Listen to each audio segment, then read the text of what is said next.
Bye. No, I'm gonna eat broccoli and just do this. You do that. We're live. What is up, people? My name is Speedy. Welcome to NotSoSpeedRuns, and I definitely didn't just set up this stream during that timer because I was running really late. How is everyone doing tonight?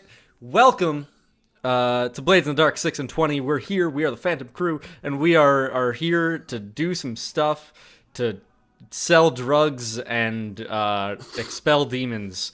And we're all out of drugs. Anyways, just kidding. We're all out of demons. How is everyone doing tonight? Let's go ahead and start things off the way that we do things here on this channel, where we play games, and sometimes we introduce ourselves, and we always, when we do that, and start with Trendane. Hi, Trend. Hi. Okay, for those of you who weren't here when we started, or when we were setting up, I mean, right now you can see Awkward Kitty is occasionally eating broccoli, but you didn't see her applying makeup with it a few minutes ago, which was very freaky. And then she just shoves a piece of it into her mouth, and I'm like, no. It's edible mascara, right? Wait, were you recording at that point? Because I missed that. I have to see that. Hey, well, somebody had to go make tea. Some of us make tea before the show. Oh, I'm sorry. I had a... This is my introduction. You be quiet. Speaking of which, you tried to leave before we went live. He tries to leave, tries to walk out of the whatever room he's in, gets to the door and sort of bounces off. Did you join the cast of Critical Role? Because you seem to be having a problem with doors. I just, anyway, maybe that's an inside joke or an outside joke if you can't get the door to work. Anyway, so I would be Trendane. I am a professional voice actor and narrator, audio book person. And I am playing Hocus, the whisper who will very likely have to abandon his street moniker in the very near immediate future because nobody in Uduash knows him by that name. So with that, I suppose I should pour tea on Madame Gandalf, and that's how we're going to pass. No, I shouldn't do that. That's rude. Her hair looks so nice today. You should. Did you see it? Never mind. Go ahead. Wait, what did I do the other day? Wait, I want to hear a compliment about my hair. I'm down for this. Yeah. I already said it. Yes, hello. My name is Madame Gandalf. I play Ari, and if we're going to be doing holiday spirits stuff, it's going to be very interesting to see how on earth people who live in such a dark and dreary place celebrate with the holiday spirit and drugs. Because apparently drugs are involved. I think. I don't know. Drugs? No, thank Jinx is played by Owlbare, who we've all missed and loved dearly. Joff, welcome back. Thank you. Hi, my name is Joff. I play who do I play? I play Jinx. And he is a cutter. And I have to explain this every week. It's not that kind of cutter. That's his playbook. He's a beefy guy with a big sword, and he likes to, well, kill people, and he's very good at it. And more about me. There isn't really much to say. I keep coming back. They keep inviting me. I keep coming back. I don't really do anything. So you are responsible for all of the festive cheer in this stream right now. That's true. I did don this amazing sweater. I've got to show you guys. Look at this sweater. Let's show off the It has tassels. Yeah. There's tassels and it has a scarf. And it's almost an owlbear. And I suppose I should also do the thing because it's owlbear, a bear as in, not as in. Shit. I did the thing and yeah, it has been. We all love it. And now that I've embarrassed myself enough, Kitty, help. Hi, hello, hi. I'll be back and handle things. Wow. He just abandons us. You see how much he loves us. Yeah, he just leaves. We know. Just leaves. What is this? This is madness. I think Typical New Yorker. Yeah. I know. I was there, so I had the whole New York experience. Hi, I play Libi. I'm new to everyone. And hi. Okay. I like to make rat dioramas. Yes, you do. And skin them. And I have a cat that catches the rats for me. What's your cat's name? Oh, Mr. Whiskers. His name isn't Mr. Whiskers, but Libby's cat is. His name is Mr. Whiskers. What's Awkward Kitty's cat's name? This is Gigi. From Kiki's Delivery Service? Okay, just making sure. 'Cause Sorry, I he's didn't mean to take over. talkative. No, it's fine. Hi, hello. Well, now we can just slide to you, right? Which way am I I? have to go up. Going like one I way, think you have to go- like going well, catty corner. There's that guy This right way or there. this way? No, go We go don't up. care about him. We don't care about him. Oh, okay. Yeah. All right, that's right. We're taking over the show. Yeah, because he left us. It's a coup. He doesn't love us anymore. In your case, Awkward Kitty, he's directly above you in this overlay arrangement. So, So go this way and then skip right over and go the other way. well, no, Speedy's directly above you. I know. We're just skipping right over Speedy. Oh yeah. Okay. Other way. I'm kidding. Hi. Okay. Well, then above me. Hi. Hello. Hi. How are you doing? Are you back, sir? Are you with us? I am back. Hi everyone. I'm Speedy. I run the channel NotSoSpeedRuns, and this is where you are right now. And I am playing Sky, the spider. Not a literal spider, mind you, but just a man who weaves webs of deception and plot. Or so he would like to think. That's more accurate. He certainly tries. But we're here, doing some things. We've been back in Aruvia, or we've just arrived in Aruvia, and I will let Johnny take over from here to describe what we have done so far, who he is, and just lead things, please. necessarily I'm falling apart. Okay, I'm going to do it in that order because it's really funny that you said that order. So what happened last episode was we found out that Phantom, after getting on the train, was headed to Udwasha. That was the train that they chose to follow. They had the free pass from the Minister of Preservation in Duskval. That was part of a sweet talking deal that Sky and Ari sort of, schmoozed, and then there was some flirting, and then there were some other things going on, and I was really uncomfortable by the end. So they got a free pass to go anywhere in the Imperium one way with their train car, which is a Railjack's train car.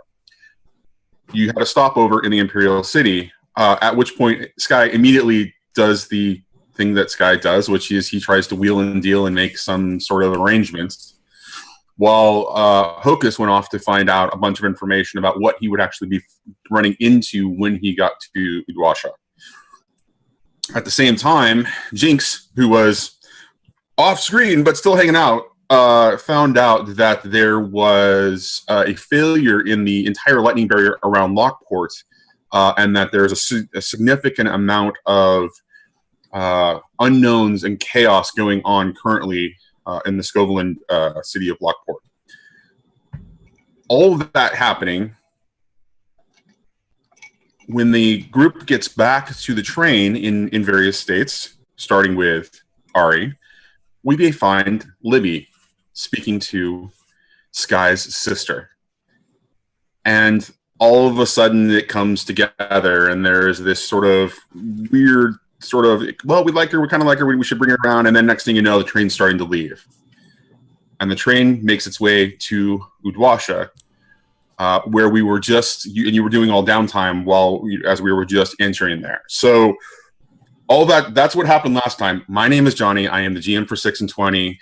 This is 6 and 20 Phantom. We do this a couple times a week. This has been a stellar week for the other two crews, guys. I mean, they've had amazing shows. So Yes, you guys you have to step it up tonight.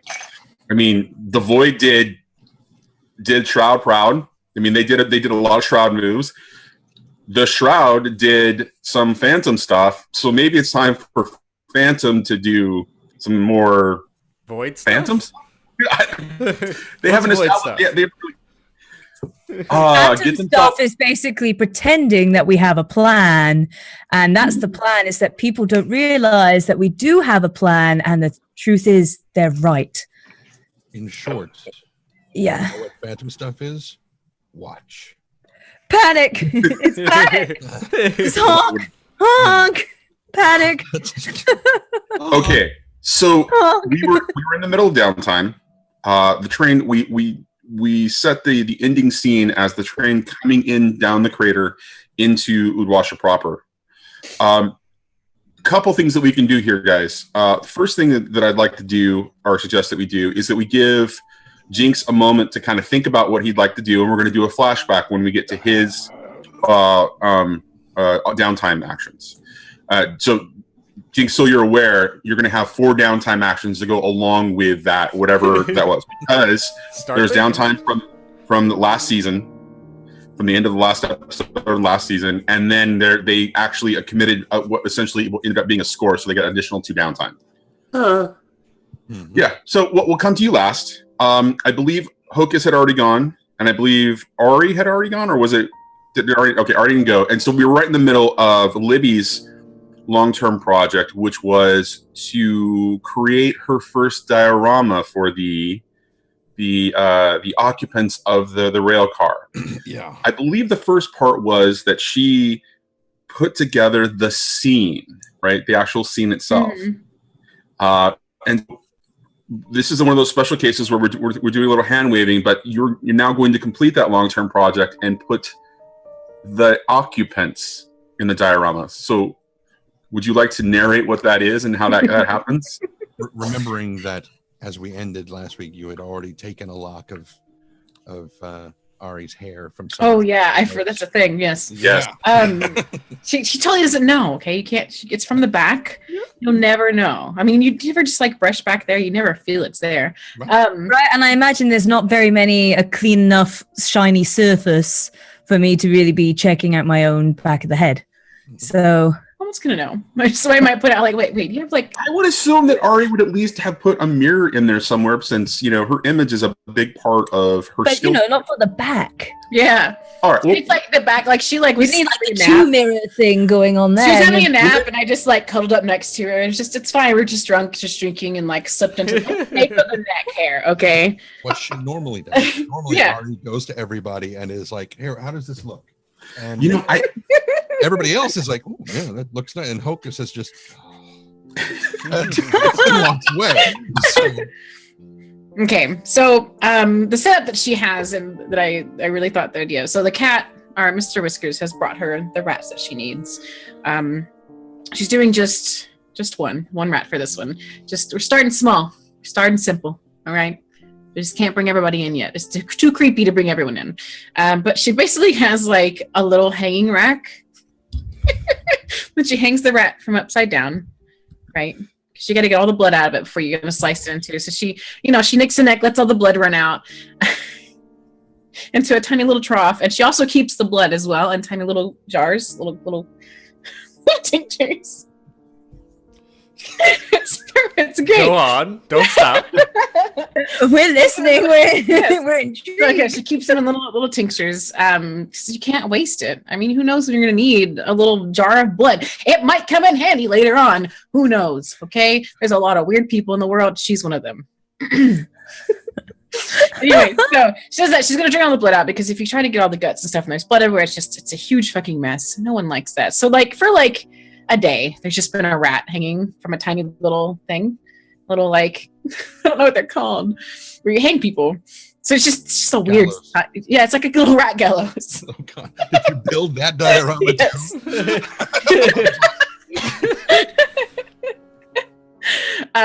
Gut it, clean it out. I would assume that she would use some sort of not formaldehyde, but something to sort of preserve the body. So that's going to smell great. This whole thing doesn't smell great, obviously, but preserve the body, sew it up, stuff it, or probably sew it, then stuff it. No, stuff it, then sew it. Words are hard. It's been a long day. And as her whole trip, she's been knitting tiny little clothes to match the one outfit that she's seen Ariane red. I'm assuming it's red. I don't know. I'm going to say it's red, though. If it's not, then she's made it red because that's the color yarn that she has. Maybe she uses the blood to dye the yarn, and it's like a nice dark brown red. I think Ari's always wished it was red. Yeah, so could never really. She knew. She knew it was red. She knew that a girl like you would wear red. So she's dressed it up, and she's carefully with wires drilled into the diorama has put the rat in there. So it's attached and it's stable and it's not going to move around. It's not going to fall out. She didn't glue it in because glue is just messy. Get some wires up from the bottom that stick through and you stick the rat on it. Right there. Just stick it on there. So it's a nice little rat with a tuft of Ari's hair on the head. Styled beautifully. Sitting at an elegant little bar that she's crafted from popsicle sticks and tidbits that she's found around the train car. Ari is still just going to be watching this, just absolutely fascinated, just like, I always thought that I was crazy. How wrong I was. Well, darling, isn't crazy a bit of a relative term? I would always assume. So what's crazy to you might not be crazy to me. Sure.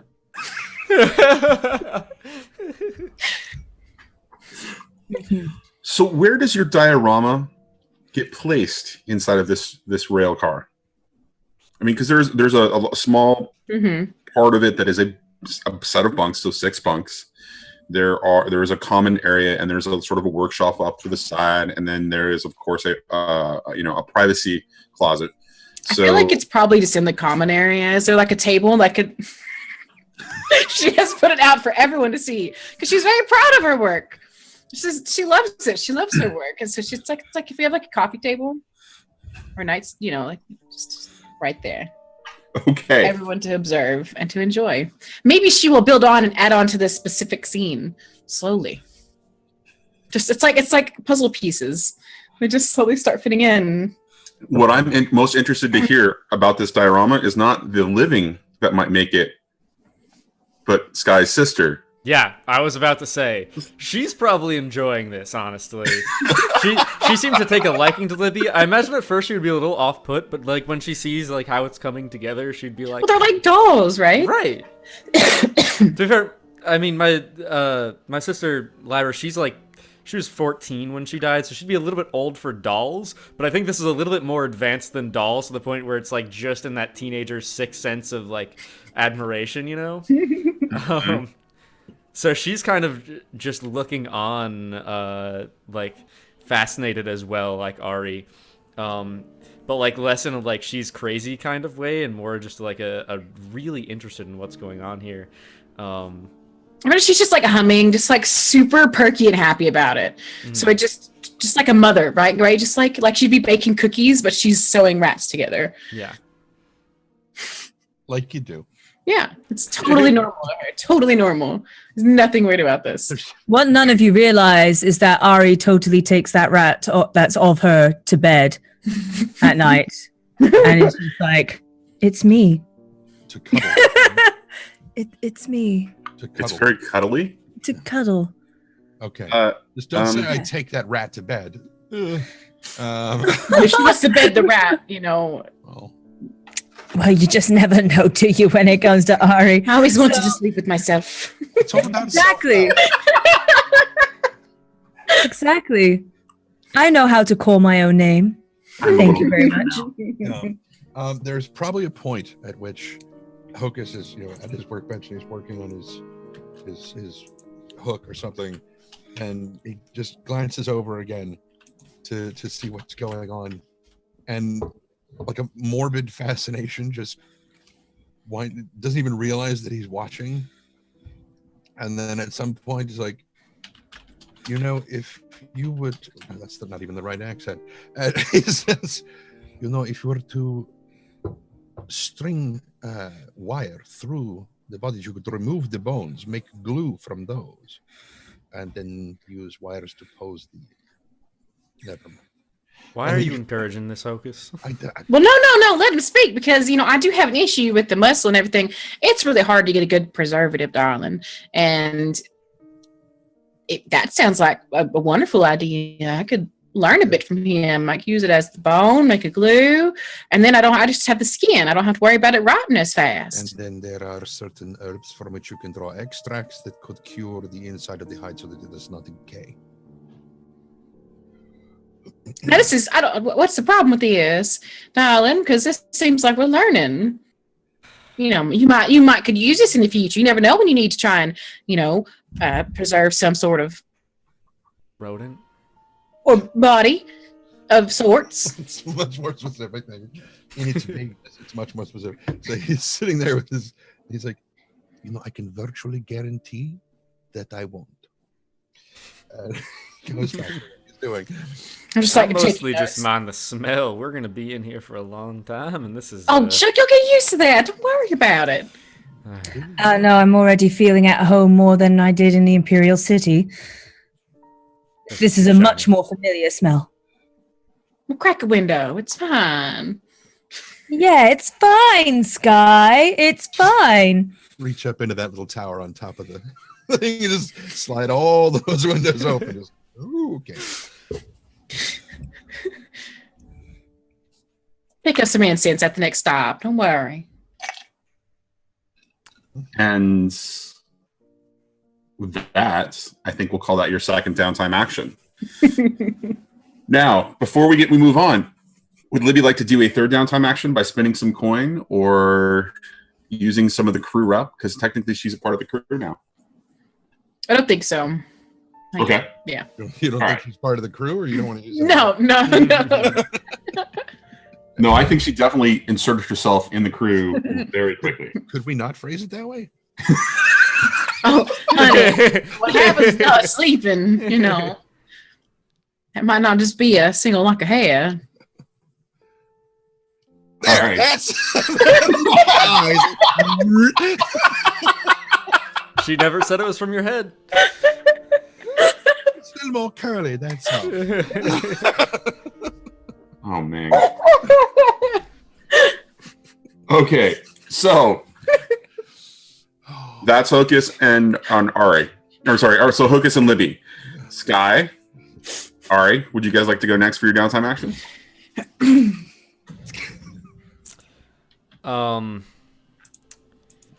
Yeah, I'll go ahead and go. Okay. First off, I'm just gonna go ahead and train in prowess. Okay. And then I'm gonna try to acquire an asset. Right, we talked about this before. Yeah. Right. That was. What was it that I said I wanted? It was a person who works on the rails, pretty much. Yeah, you wanted a railjack essentially. Yeah. Or not necessarily a railjack, but someone, because the railjacks are more like operating the trains. I want someone who's more like a mover, someone who's, I guess it would be in terms of crew assets, like a what's the word? Cohort?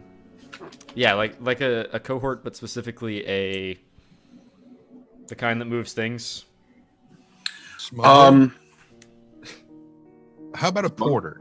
A porter would deal with a lot of luggage going on and off the train. They would be the kind of person that could conveniently slip somewhere. Rover is the term that I was looking for. Not at all what I was thinking. Okay, what is Rover defined as? Bark, bark, So bark. a rover is I was right there with you. I was like, as a good boy. Rover is defined as a good boy. Such a good boy. No, but a rover is basically a cohort who is specialized in transportation. So they know all the secret passages throughout the city. They would have probably a cart that they move things on. And yeah, that kind of thing. Delivery people would be like cabbies in Duskwall, kind of, or just like truck drivers. And I'd want someone like that who works around the rails. Someone who moves things with warehouses and such. Can his name be Red? Can you hear that? Yes. Yes. Sorry, that's my roommate's burned dinner or something. Don't worry about it. Let's hope it's not on fire. So, are you going to acquire that from somebody from a porter who's actually on the train, who might be like in that capacity, who travels with the train doing that, or is that some kind of thing where you're kind of presetting it up for when you get to Idwasha? I'm presetting up for, or no, I want it to be someone. Yes, presetting up for when we get to Udawasha. Okay. All right. So,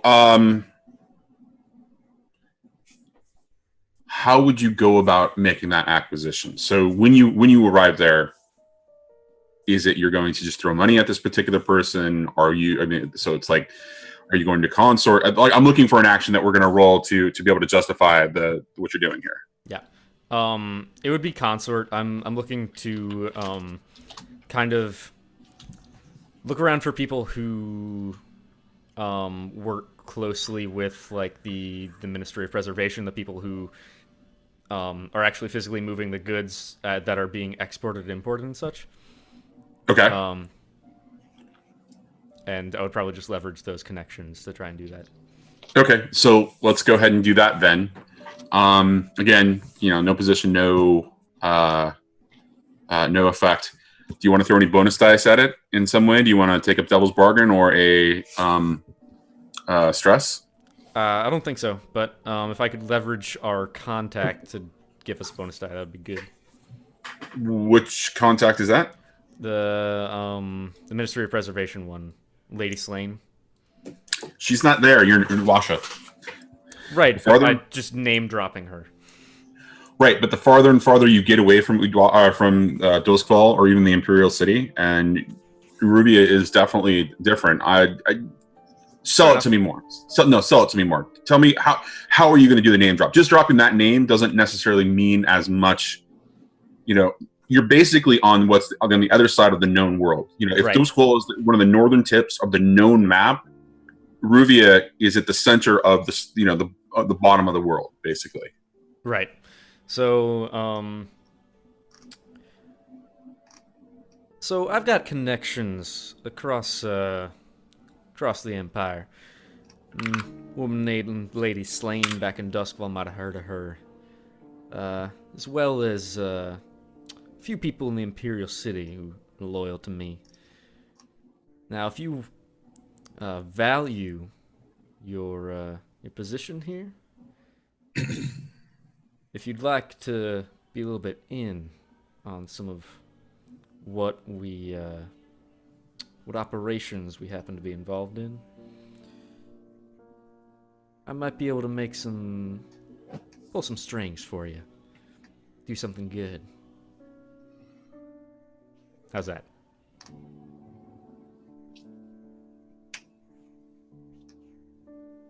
Johnny? Is that good? You're muted. I'm sorry. Sorry, I was. Yes, you're good. That's good. Please roll it. Okay. Yeah, very nice. Okay, 6. so that is tier +1, if I remember correctly. I think that's what we've been calling it the last couple of times it's happened. Hold on, just a second. I'm confirming, but yes, I believe it is tier +1. Cool. Yeah. So your current tier is 4, correct? 3.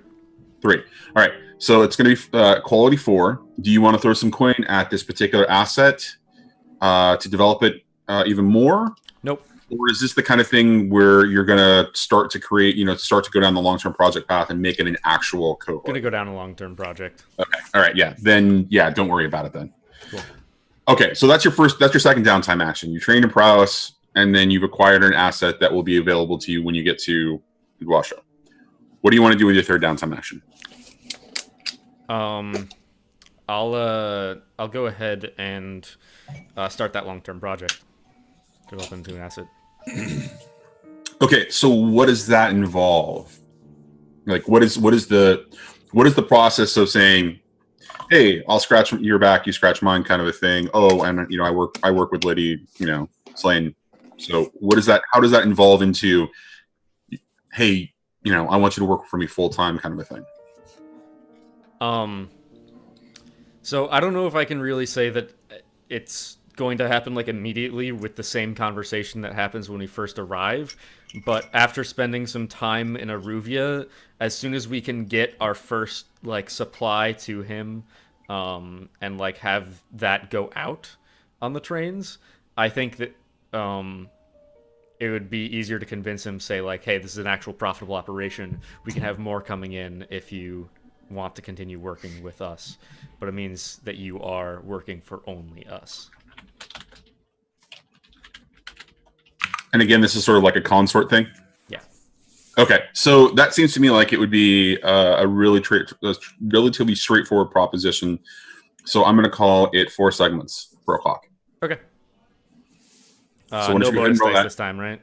Well, it's I don't No, think it makes because- sense to leverage the same contact anymore. So Yep. just roll it flat. And okay. So 1 segment on the clock because it's that's fine. yeah. I suspect that we're going to see what we saw last night with the dice rolls, which is they're going to be hit and miss. Some are going to be good, some are going to be bad. So if you want to take your 4th downtime action and do that, you're welcome to. Or do you have another plan for it? So we have one more downtime action that is used by you can use by our cohorts. So that's either the Skovlins that we have or the Vice dealers back in Duskfall. I would suspect that Jinx has a use for the Skovlinders, so I'll hold off on that if you want to. But if not, you can go ahead and take your downtime actions, and we can think about something else later. You're muted. Wait, but so you've done 3 downtime actions. Oh, right? You're right. We have You've got 1 more. So don't freak Joff out just yet. okay. I'll just train in prowess again. Oh no, I'll do that long-term project again. Okay, so go ahead and just roll it, and let's see what happens.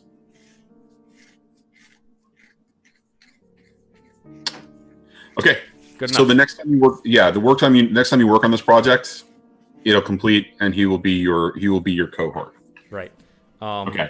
And he will be associated with the rail, essentially the rail service, and not just in one place. So that means that you could use him in different capacities than just if he's not isolated to one city. It just may take time. Cool. I get a bonus downtime action because of special spider ability, and I'll just use that to finish that clock. Okay. All right. Good. Then he's now available to you. Cool. All right. Why don't we have Ari go next, so that she can get that out of the way quickly, and then we can play story time with Joff. Yay!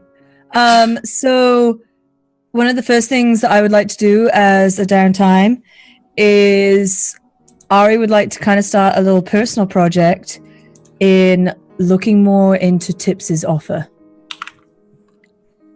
Oh, okay.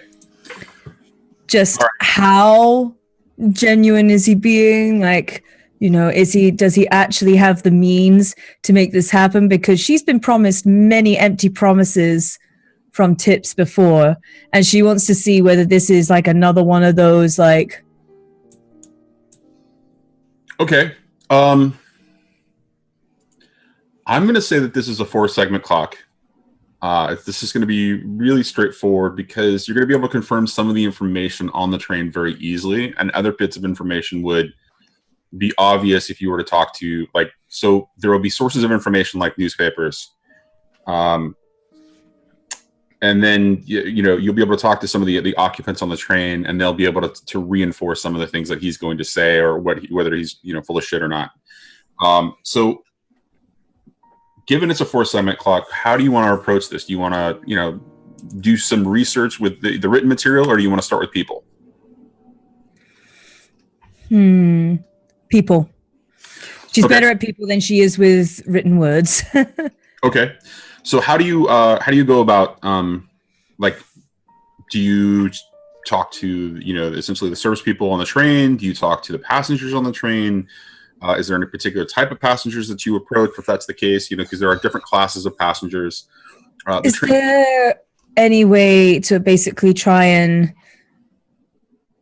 reach out to more people within her industry, we'll put it, in the Imperial City? So anyone that maybe even other people who know Tips, like reaching out to old people that she would have known from working with Tips then. So that would be really difficult on the train, but you eventually, if you were to send off, a letter or something when you got to Udwasha, there, or you could, at the next port, you could drop a letter off, and then there would be something waiting for you. So absolutely. So go ahead and we'll call that what, consort? Yeah, consort or sway, I guess. Either or Probably more works in this particular. Either or works in this particular case because I think there's a little bit of both going on. So Okay, whatever. then I'm going to go for sway since I have a good sway. Okay. And yeah, I guess position is just No position, no effect.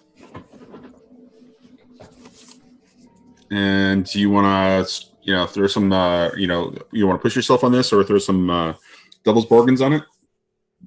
I'm going to push myself. I'm not very stressed out right now. I think I can handle a little bit of extra stress. Okay. I'll just do it for the 1 extra dice. Okay. All right.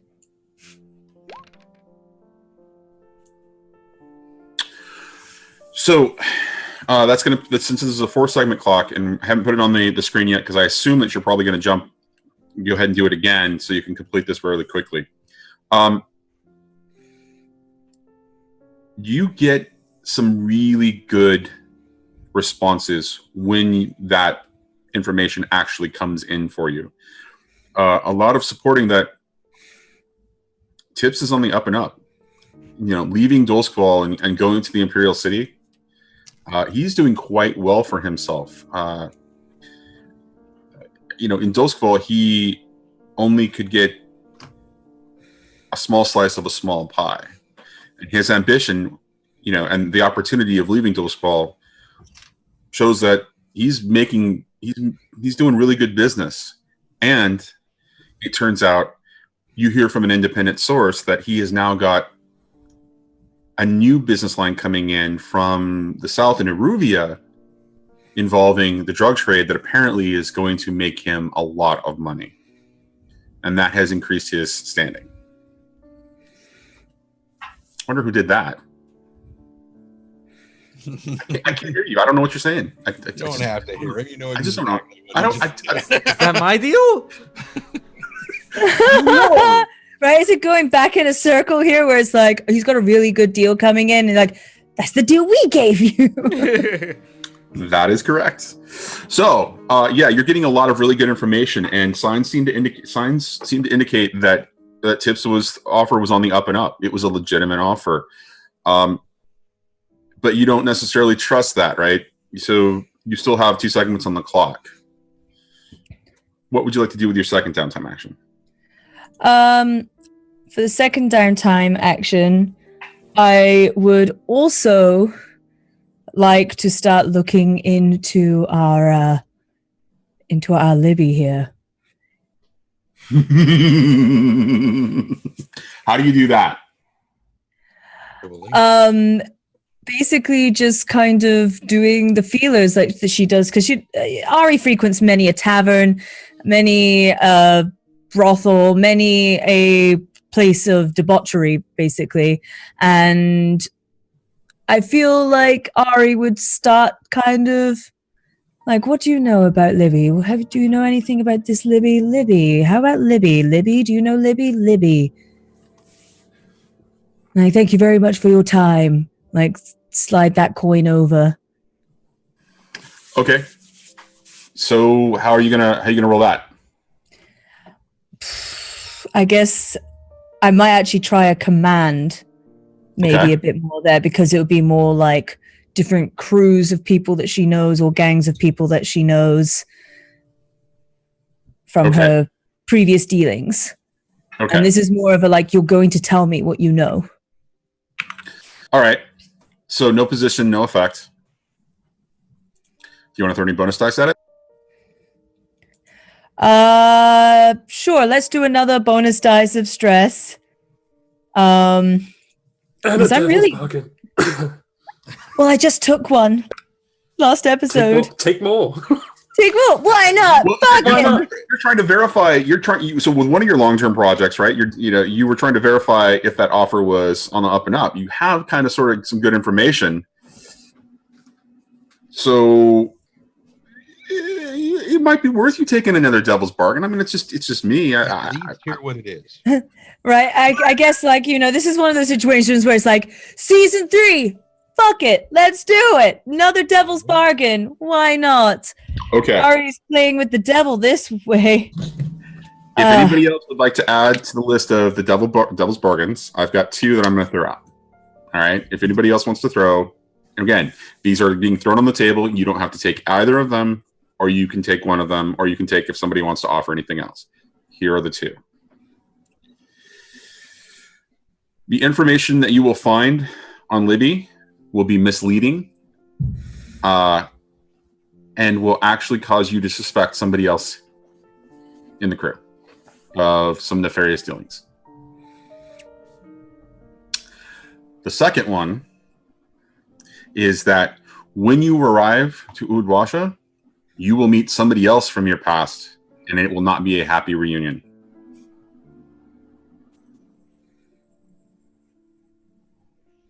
If any, I can't hear you, Sky. It's interesting. Ignore me. It looks like your camera is slightly tilted, like you're some kind of Batman villain. I love it. It's great. No, leave it the way it was. It was, yeah. Ooh. Anyone else got any ideas for? For other ones, I don't know. I was sold when I heard the first one. Yeah, Derek. I do love it. Because it kind of goes, story-wise, it goes hand in hand with the fact that she's looking at Tips's offer, and then she starts to not trust her own crew. Bugger. Let's do it. Let's go for that one. I mean, okay. For the plot! For the plot! Okay, so roll your second for your second. You roll it with that additional devil's bargain.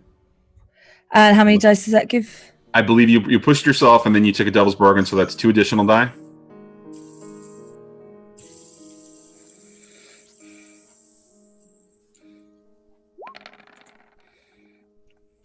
Ooh. Wow. Okay. So this is going to be a 4-segment clock as well, and that's 3 segments on the clock right there. The information that you get back on Libi eventually comes in, and it says that she's mostly a good girl, that she actually follows through on what she commits to, and that she can be trusted in a business dealing, but that her extracurricular activities may lead to trouble, and that she may have had dealings with Sky in the past. Ooh, okay. Interesting. Well, for my final 2, because it was 4 downtime, right? 4 downtime actions. One, I'm going to train. Okay. Gonna train in insight. Okay. And let's do another roll towards the Libi info. Okay. All right. But just a normal. Well, if it's a 4-segment clock and you just got 3, you're going to Yep. get It completes. So the information about her dealing with having previous experience or dealings with Sky is coming from a source closely related to the brothels and a contact that you have in OC's brothel. An old contact. It's Nye. It's gonna be Nye. Is it Nye? Is it Nye? Is it Nye? I think it's Nye. Is it Nye? Maybe Nye. Nye? I will tell you this for a firm fact. It is not Nye. Aldo? Okay. Aldo? You mean Clav? Da da da da da da. He lives. Hashtag Clav lives. Aldo Hashtag 2 lives. Aldo 2 lives. Okay, so last thing that you have left is the tips clock, and I'm adding it to the progress or the progress screen right now. So that is 4 downtime actions that you've taken, the 4 that you have. Do you want to spend coin or rep and do any more? I am good. I feel like my I feel like my action of finding out more about Libby has already given me my devil's bargain without needing to take one. Okay, so just oh my god. Hey, I'm gonna switch it over to the progress clock screen real quick for you guys. Hey, Sky, can I get rid of Denver Child since the Denver sisters are technically gone? That's probably fine. Okay. And so all that's left on that for you guys progress clockwise right now is just the tips. All right. Now, wait. Sorry.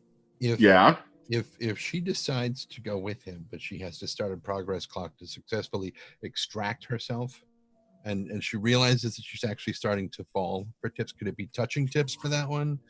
Sorry, please carry on. Possibilities are endless. Yeah. Hashtag docking. We are on a train. Oh, you could always just say, okay, all right, I'm not even going to go there. Okay. All right. So that leaves Mr. Jinx. Now, Mr. Jinx, would you like to do your downtime actions first, or would you like to talk about your short time in the Imperial City? How flexible is time? Because I could very easily do most, if not all, of my downtime actions back in the Imperial City and incorporate them into the flashback. Please do. I think that works great. That is a great way to handle the reaction. So, just to kind of reset the stage for everybody, both around the table and then watching as well.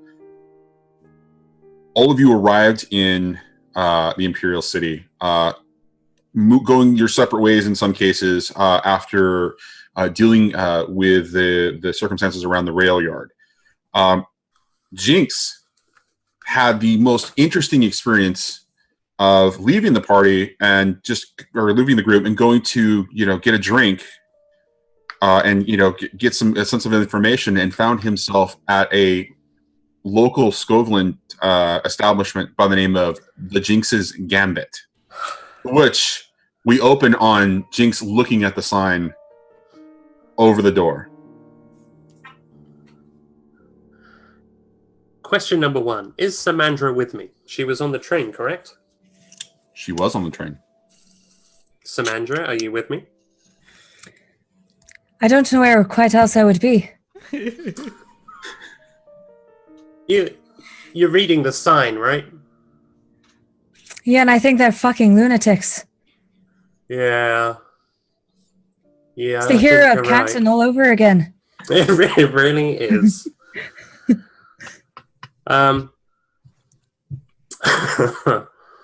Well, let's. You're gonna go in? Yeah, let's go in because, well, I'm expecting there's gonna be a heavy Scov presence, and you don't look Scov. So if there's trouble, well, you'll be fine. It's fine. Don't worry.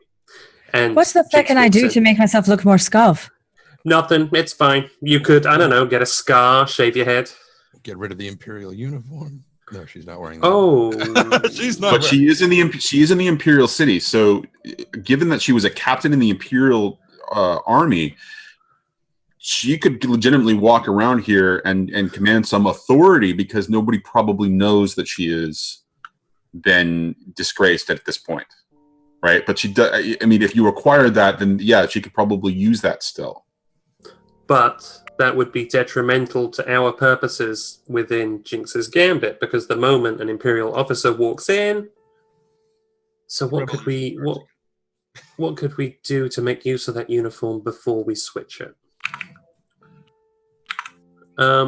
If we had a bunch of rats. If only there were rats.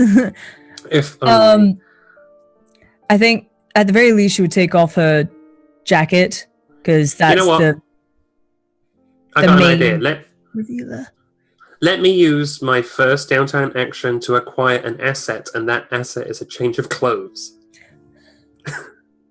Let's get you, and we might want to, Sam, we might want to cut your hair. Would that be acquiring an asset? I feel like that's usually something you can just do, right? I'm It just would trying be to be clever.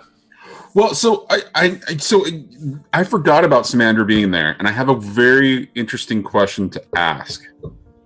And this, I kind of wish Louise was also in chat, because I kind of think that the three of you, between Joff and Madame Gandalf and Louise, would be able to really answer this question. There was this expression of love that happened at the end of season 2 between Samandra and Jinx. And there was also an issue of trust and betrayal that was going on there too. Given that the Imperial City is someplace that Samandra would be very comfortable with, and given the time that you had on the train, would she want to move on with you guys to Adwasha? Oh, that's a great question. I mean, I totally forgot about the fact that Samandra was there with you. I didn't indicate it in my notes, and so I would have actually prompted it prior to the start of this. But I think that I think ultimately she probably would, if she truly loves Jinx. If that relationship was the most important thing to her, I think that both of them would sacrifice a lot for each other, given that they're together again. I just am wondering if there is a conflict going on for Samandra. Was there a devil's bargain that was causing conflict? No, that was with Mercy. That was with Mercy. Okay. I don't think she'd be tempted to stay for too long, because she knows that sense of disgrace is coming. They may not know about it now, but it is coming. They will find out, and whatever authority she may carry, justified or not, here, she knows that message will catch up with her. That's a fair point. Okay. There'll be definitely a part of her that wants to stay as it's familiar stuff, but it wouldn't be without getting a bunch of promises again from Jinx. It would be the like, okay, but this is only like temporary that I'm here on my own. Like, you have to come back, and you have to be back like fast. Or it would be like, we will come back one day, and she comes with him for the time being. Otherwise, is history effectively repeating itself? And he promises he'll be back, and years go by before she sees him again. Exactly. That's what she's scared of, is that will happen again. Let's try some blunt honesty. Standing outside Jinx's gambit and looking up at that sign. Sam, if I go in there, it's to start a war. And if you're going to leave, you should leave now, because you still have a chance at a life. You could return to Duskfall. You could stay here. If you go any further, if you cross the threshold of this place, I'm going to start a war. Let me put it this way too. Leaving is what you do, not what I do.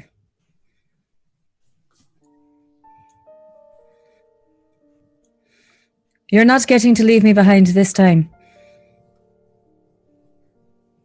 I just want you to know, I want you to consider what's coming. I've got nothing left to lose.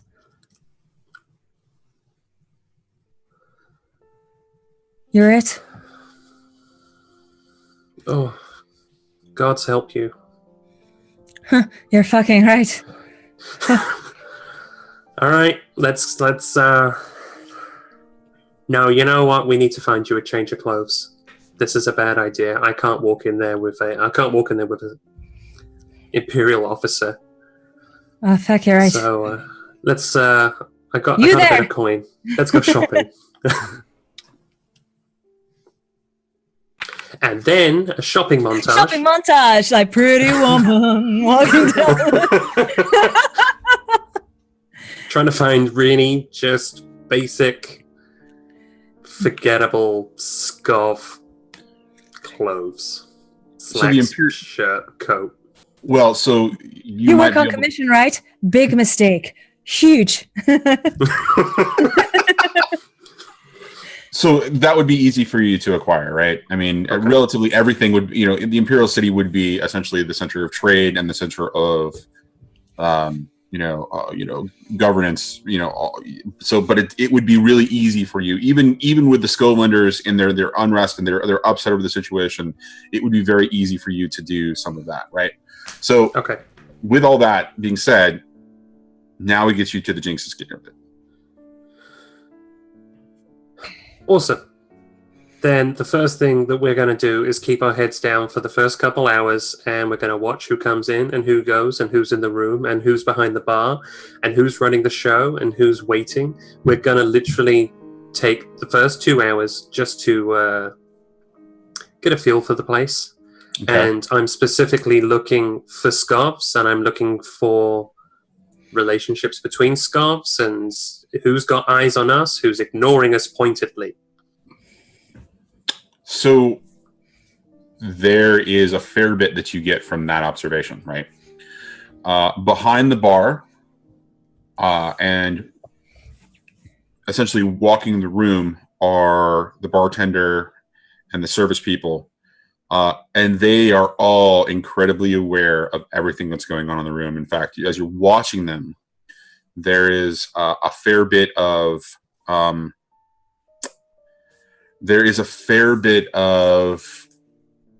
prodding and poking for bits of information. You can see that these people are working the room and trying to, but all of these people are clearly Skovs. Like they are, born, bred, they may be, first generation Imperial City, or they may be first generation not from the homeland, but they are Skovs through and through. The room is filled mostly with refugees as well, most of them looking like soldiers from the Unity War. Some are clearly too young to have been in the war, but are, wearing affectations that imply that, they support, and you would know that it would be in fashion in the Imperial City to throw the Unity War in the face of the Imperials, right? The brown coats. Very much so. In a lot of ways, the Skovs are very much like the Browncoats in that respect. Occasionally, a non-Skov walks into the room, walks in through the front door, mistakenly stumbles. Only in one case is there somebody who walks in that is not, realizing that they're, in a mistake, or that they've wandered into the wrong place, or they're, trying to stir up trouble. This one happens to be an Imperial officer of a captain rank, walking in directly into the establishment, walking back to the bartender and ordering a drink, and it looks like they're exchanging pleasantries. And that is the only thing that strikes you as really odd in an otherwise home-like environment, very much in the same way that Kellen's was for you in Dulskval.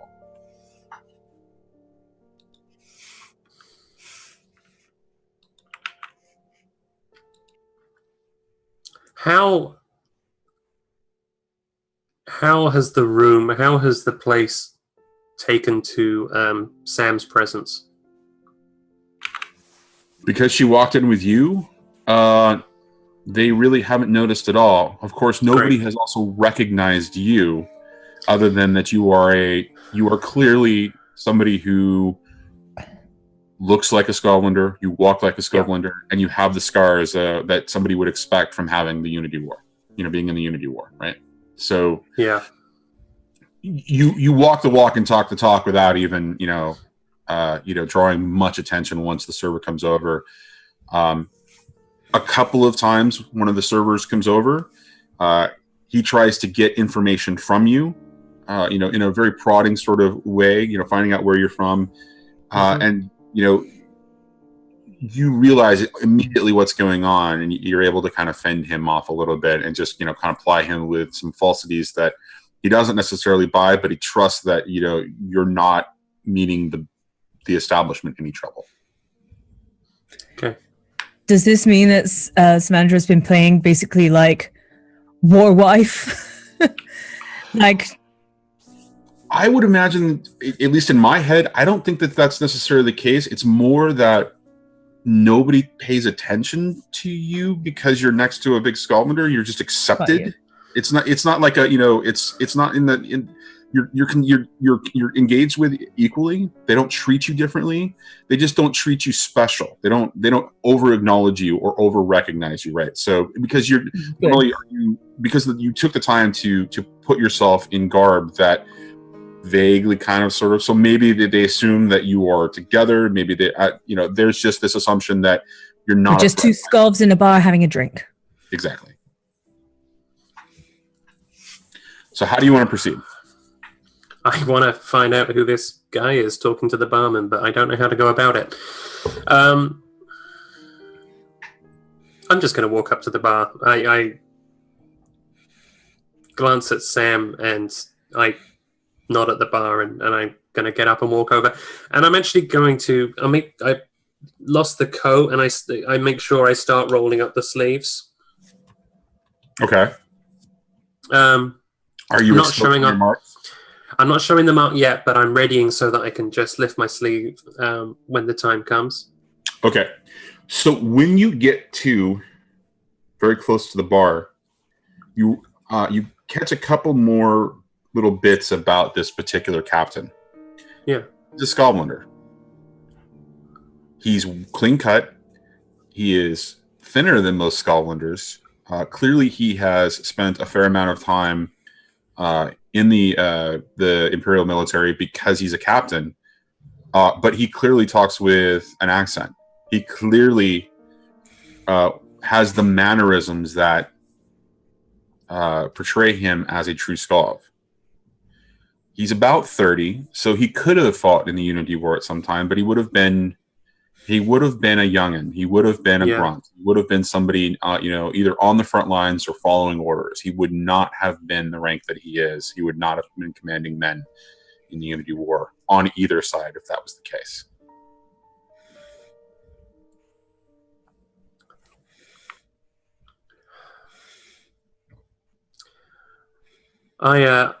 Okay, I'm gonna talking to the barman. Give me a pint of your strongest stout. Done. Hands over the pint. Puts it on the counter, and immediately, need anything else? No, and starts to walk back to the captain for the conversation. And I'm looking at this lad. How you doing? Haven't seen you in here before. I'm new. Where from? Duskbow. Yeah, just came in. I am, and actually, I left my coat behind me. Dang it, because he wears his insignia inside his lapel. But refugee, sure. I mean, it's a refugee from Duskfall. A refugee from Duskfall, a refugee from the war for Scotland independence. You take your pick. Obviously, the war, and he makes a gesture that seems a little odd to you at first because you don't recognize it, or you don't remember it at first because it's been so long. But as a child, you would have seen, in your hometown, you would have seen certain religious acts, certain, almost like crossing yourself, right? But one of those types of things, right? And he does something, and it was something that was associated with one of the local belief systems to your region, right? And so, but it's something you haven't seen because religion has been basically kind of blown away. Any type of faith, any type of all of that since the Unity War started, and the Imperials kind of exerted their one religion. It is the Church of the Ecstasy of the Flesh, right? There's this was like a folk faith in a lot of ways. And so he does that and he says, no, I mean Duskfall. We're just getting news in about what's going on in Duskfall. Did your people make it out okay? And he looks genuinely concerned. Plenty made it out. I wish I knew more. I saw some of the events, and I'll be honest, I fled. That was some fucked up shit. That was some serious stuff, and yeah. There's no shame in running from a Leviathan. You should have seen this thing. You hear about them, you see them in parts. Seeing the real thing, man, that'll change you. And he And just at this point, I slide the stout to him and nod at it. He saw me order it. thanks, stranger. And he holds out his arm. You know, he holds out his hand as if he wants to shake you, but he's holding it out in a much more traditional Skulvan fashion. The whole grabbing the arm like this and says, "My name is Brance. Who are you?"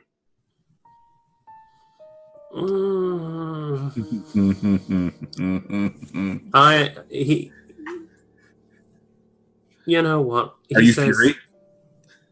I mean, you've been Wrath. You've been. I can't. Grin. I'm tempted to go back to Grin. I am tempted to use Jinx, but I don't think this is the right time or the right guy. I could be wrong on that. And we'll see, because I'm still thinking about my downtime actions. Name's Sesereth. That's it. Wow, that's an old name. That is an old name. Family name. Yeah, I can imagine. Brance is what they call me here. I can't even remember. I was young when I was brought here as an orphan. But an orphan. And he Sesereth, taps his chest like, I hear you. I always stop in. Orphans. Yeah, well, kind of, shrugs and shakes his head, and he says, I stop in here often. And at that moment, there's a little bit of an exchange at the front. And as you see, there is an Imperial soldier, a private, talking to somebody at the door, motioning towards Brance. And he hears the commotion. He's like, "If you'll excuse me a second," and he begins to move towards the door, and it has an intense exchange with the private. That's when Jinx goes to grab the stout, lifts it to his lips, and puts it back down. Okay. And actually waves over the barman. What can I do for you? I was wondering if you... Are there any pits in this neighborhood? Any fighting pits? Yeah,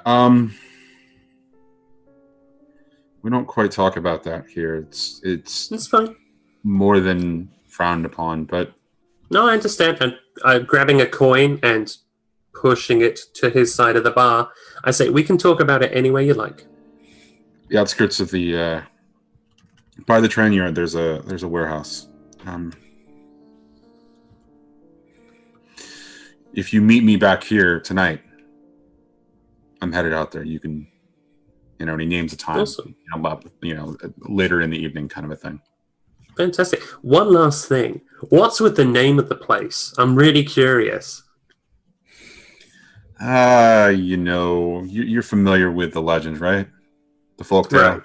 Of course. I was very lucky to get an establishment here in the Imperial City.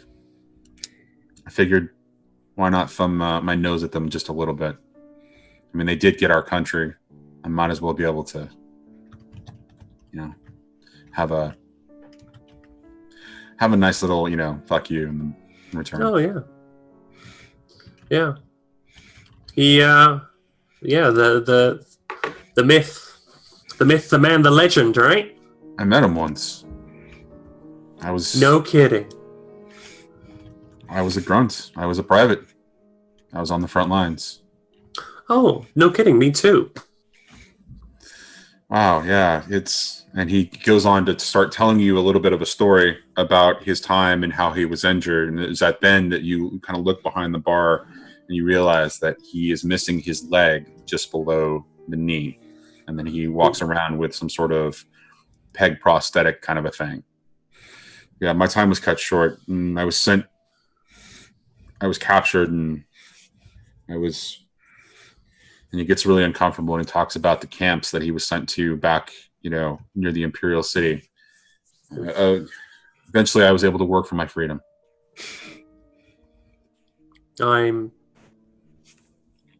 It sounds silly to say I'm glad to hear that, but I'm glad you made it out. But I saw him, and I'll never forget. He was a monster in battle. Yeah? I always figured that they blew it out of proportion, the things you hear about him. Not the man I saw. Did he really ride a goat into battle? Is that really how he got his name? That, I don't know about that part. All I know is that the man that they call Jinx, yeah, I saw him fight. I saw him. He was an inspiration until he... Yeah. No, excuse me. I have to... And he kind of moves back. And it's at that point that Brance comes back up and says, I'm sorry, Sesereth. I have to go. There's been a change of circumstances, and the train that's headed to Aruvia, it needs to leave sooner than expected, and I actually need to be on it.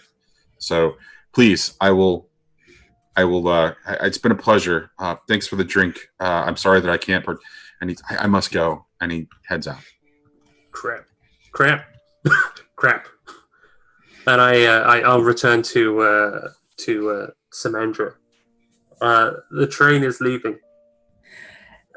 Well, Samandra has kind of been getting up to her own antics at this point. She's been nervous as fuck. She's giving up everything and gambling all that she has on her relationship with Jinx and the history that they have together. And, she's no longer in the Imperial... She had a high ranking in the Imperial Army, and she's lost that, everything. So she's been kind of drinking a little bit heavily because she's also kind of nervous about the idea that people may realize that she's not a Skov. But in drinking a little heavily, she also does, by knowing Jinx so well, know the legend of Jinx in song. Wait, does Samantha get drunk and start singing the Ballad of Jinx Gothifer? She starts singing the Ballad of Jinx Gothifer with the rest of the whole of the Jinx's Gambit joining in. Okay, so that happens as the conversation with Brance is happening, and then subsequently. So it starts off small, and Jinx hears this going on in the background. But by the time he is done and Brance is walking back, and he's having to jostle through to get out because there are so many people holding up their drinks and swaying and singing the Ballad of Jinx Gothifer. And this is when Jinx is looking at Samandra and like, really? Really? The hero of Scotland, the man they call Jinx. Like, Yeah. And oh, sorry, Jinx, the man they call Jinx. He rode on a kid and he rode into war, stood up for the Skovs and he showed them afore. Our love for him now ain't too hard to explain. The hero of Scotland, the man they call Jinx. Yes. hopefully this is good.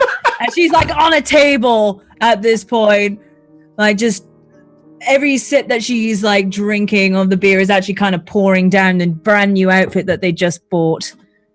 But Helps her blend in. at this point, I imagine Jinx has probably pulled her down, but it's too late. Everybody else in the rest of the bar is singing the rest of the verses now. Jinx takes a moment at the bar and he's like just muttering to himself, I deserve this. I deserve this. Did this to myself. And then it's like, get down. Get down. Please get down. Heard Please, the please Scoblins get down. shaking. Yes, he heard the Scoblins lament. The stream muted. Hang on. Okay, so now that you are back with her and she is clearly drunk and having a good time and showing you actually how much she actually loves and appreciates you. She's proud. She is proud. Yeah. She won't ever admit it to him actually in words, but she's proud. Well, there's pride, but there's also a little bit of sort of sticking it in and twisting, like, you know, like, this is who you are, haha. What you do with pride. Yeah. Right, so the train... So the train's Sam, the train's leaving. Train! No. How much have you drunk? I don't know, but somebody gave me about 3 stouts, so I just went for it. I'd love to have tried it. 3 minutes. Well, it's kind of turned into a bit of a drinking game, and before I knew it, I was in an arm wrestling match, and then the next thing I knew, I'm standing on a table and I'm singing your song. Wait, did you win? Well, of course, that's how I got the 3 drinks. Right, okay. Okay, and then metagaming. This messes with my downtime actions. So if we have to run to the train, I can't do the things I was planning to. We'll just call them that you took care of them as this was all going on, all right? Because you established that you had 2 hours there, right? So right. The first thing I want to do is to acquire an asset or a cohort, which is one of these trustworthy scovs I would like to acquire. As I'm basically putting out feelers for the condition of the Scovlan resistance here in Imperial City. And I don't know how to... It's not like Jinx can just walk up and ask, hey, resistance, can you tell me anything? How's that going? So I'm wondering what I can do to engage someone in a conversation, or ply them with alcohol, or have Sam ply them with alcohol, so that we can just get anything, even a rumor. So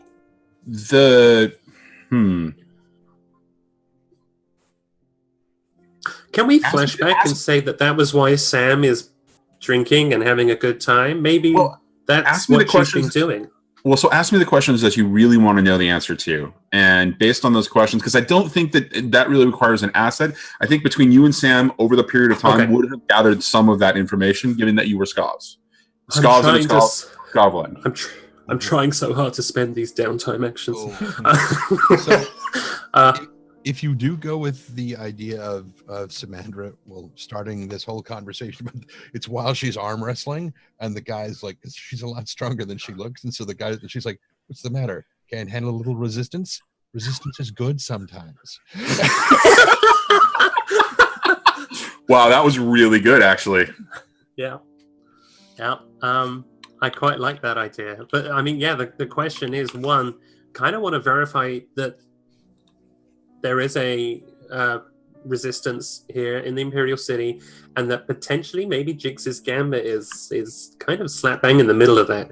Given the name, given the fuck you attitude of the patrons, Jinx is taking a gamble and hoping that between himself and Sam that we can, get someone to admit that there is a resistance and perhaps they're in it.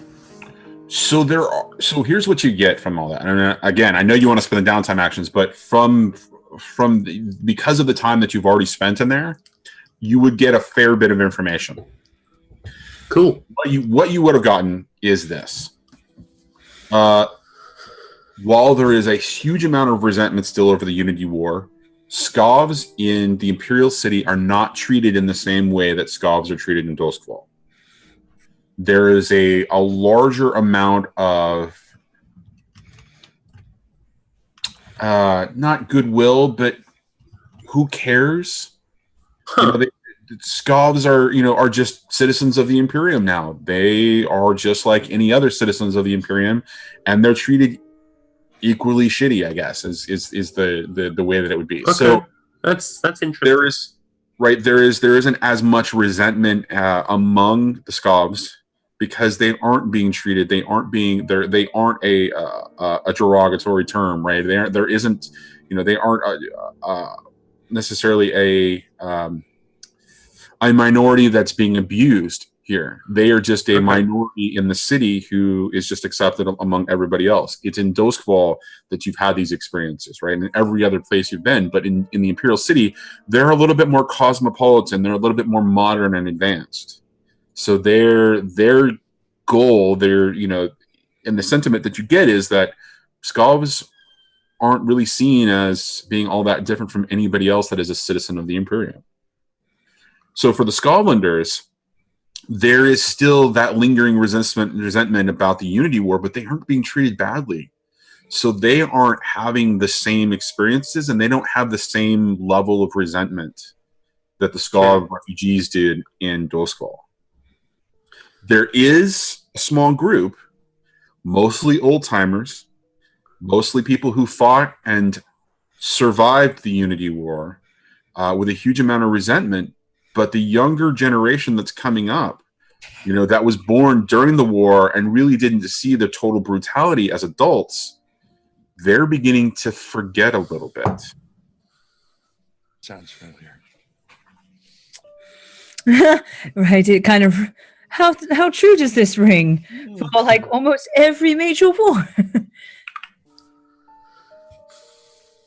Well, that makes asking some of these... It makes poking around for resistance also a little more awkward, because do you really want to be the guy that's asking these kinds of questions, especially when you're a stranger? Back in my day, we had this war. Well, so one of the people that Samandra may have, gotten into an arm wrestling match with may be one of those older vets who is actually a part of that resistance. Who's been coming to this bar since it was built, and given the attitude of the bartender saying that this was my attempt to thumb my nose at the thing. That is exactly what's going on here. I like that idea. Mm-hmm.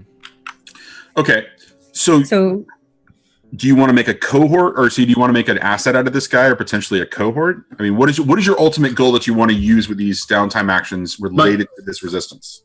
My ultimate goal with my downtime actions is to establish that there is a presence, and if there isn't, to establish one, and then to connect it to the the efforts in Doskvol. And what is the ultimate result of that from a mechanical perspective? Is that a cohort? Is that a series of assets? It's a cohort. It's someone. In my mind, it's a figurehead for the resistance here in the Imperial City that I then have ties to, and that I can then tie back to Briggs and Hutton, the two in Doskvol, the two guys that are helping to run the resistance there. Okay, so I'm looking for an equivalent of Briggs and Hutton here. Okay, so given all of that and the amount of work that both you and Samandra would have done over those couple of hours. Mm-hmm. I think it's, if you want to spend your 4 downtime actions on it, we just call it, you get a cohort. We're gonna blow through this, right? Because you've got 4 downtime actions, and rather than doing the rolls and doing all of that, we're just gonna call it straight up a cohort. And we're gonna give that cohort a name, and he will be your contact essentially in the Imperial City to help with coordination. Perfect. Okay. Billy McGruff. Billy McGruff? Like the Billy Goat That doesn't Scruff. sound like a Scotland traditional name, somehow. Nor does like Jinx Sesereth. Godifer.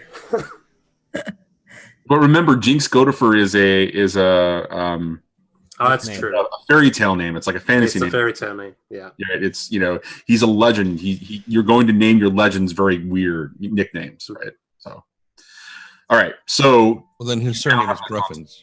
huh? His surname is Gruffins. Gruffins, William yes! Gruffins? Sure. William Gruffins. William Gruffins. All right. So we can call him Billy Gruffins. Or, yeah. Yeah! Yeah. All right. So, Jinx, note that down on your character sheet, please, that you have a cohort for the crew that is that particular. Billy Gruffins. Yeah, William Billy Gruffins. All right. So I assume that with the news, you follow along and find both you and Samantha are finding yourself, falling towards the train, and then on the adventure that is, in the Imperial City to Udwasha. Okay. Now, I like the thought that actually Jinx and Samantha arrive back to the car and see Libby and see the rat diorama and are just like, So we're Okay. going to find our own cart. Yeah. It was a pleasure to meet you. Soon. Soon. I'll be in my bunk. yeah, I'll be in her bunk. Oh. well, now, okay. And now we're gonna cut. We're gonna fade as they go back to the bunk, and we're gonna open back into the train, coming into the crater that is Udwasha. Go ahead. I have one more thing, which is okay. that we have a cohort that gets a downtime action as well. If I can, if I could use it, okay, if I could flashback to while we were still in Dusk Vault, and use the Vice Dealers as something. I don't know how far I can flashback for this. You can flashback as far as you want. I'm just curious as to what you actually want to do with this flashback. I want to learn more about our supplier in Aruvia from our contacts in Duskfall. I don't think that you would have to flash. Okay, I think that would be pre-established information. Okay. So why don't you think about that and just go ahead and just either pass that information off to me or just bring it up as, when you actually arrive in Aruvia. Sure. Given that circumstance, given that information that you would have, what would you like to do with that final downtime action that relates to your cohorts? I mean, there's still plenty that you can get from them, prior to leaving Duskfall. Does anyone else have any ideas?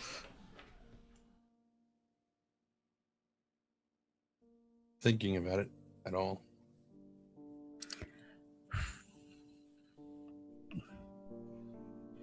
What are they capable of doing? I mean, we need to get a large amount of lure, soon, as well as medical supplies. I think the medical supplies are probably going to be harder for us to find legitimate medical supplies. Those were given to us. They were going to be loaded onto the train. Remember, we were having the discussion with our contact from the ministry, who wasn't especially fond of Sky, but she's like, well, if you're going south and you can take medical supplies, then that would be good. So they had those supplies delivered to the train. Okay, so we also need storage with reasonable hiding spots, as well as shit tons of lure. Unreasonable amounts of because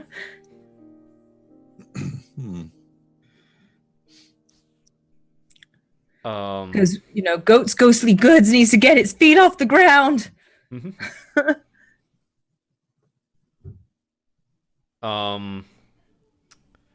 Yeah, it's a good point. Or maybe even somewhere where we also have another legitimate business deal, because we are trying to be legitimate for the most part. Be honest about that. You're trying to be legitimate drug dealers. Right. Now, why do we need huge amounts of lure? We promised it to Tips. Right. Mostly. So we're picking that up in Aruvia. Yes. So we don't need to worry about that right now. Oh, good point.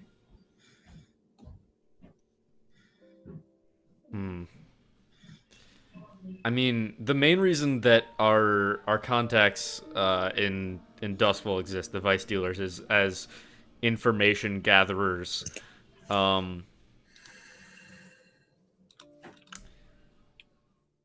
And dispensers. Well, I of guess both it would lure and misinformation. be good to know Go what's ahead. going on in each city before we get there, kind of thing. Like if before we get to Duskfall, it'd be nice what the hell's going on in Duskfall before we get back to the Imperial area. It would be good to know what's going on in the Imperial area. Otherwise, we may be walking into traps before we know it. And we have contacts in each city, so because of the smuggling thing. What I was thinking about just now was, I don't know if this is applicable, but to use that downtime to, or our cohorts, whatever thing, downtime to acquire a spot at the rail yard that is easy access for us to move in and out as necessary. Someplace to put our railjack car that it is out of the way and unobtrusive, but still close enough to everything that we can do what we need to do while we're here. Something kind That's of a good idea. inconsistent. Not that I think like a criminal or anything. I'm just.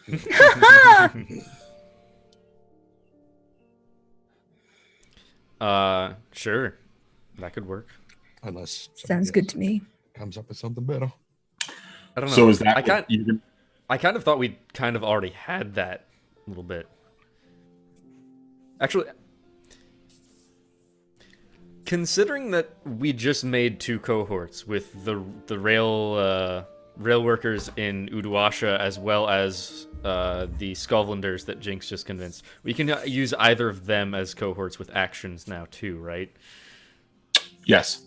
So if we wanted to start a long-term project with those Skovlanders, say start causing some more discontent there, so the seeds of discontent, and maybe try and grow the movement.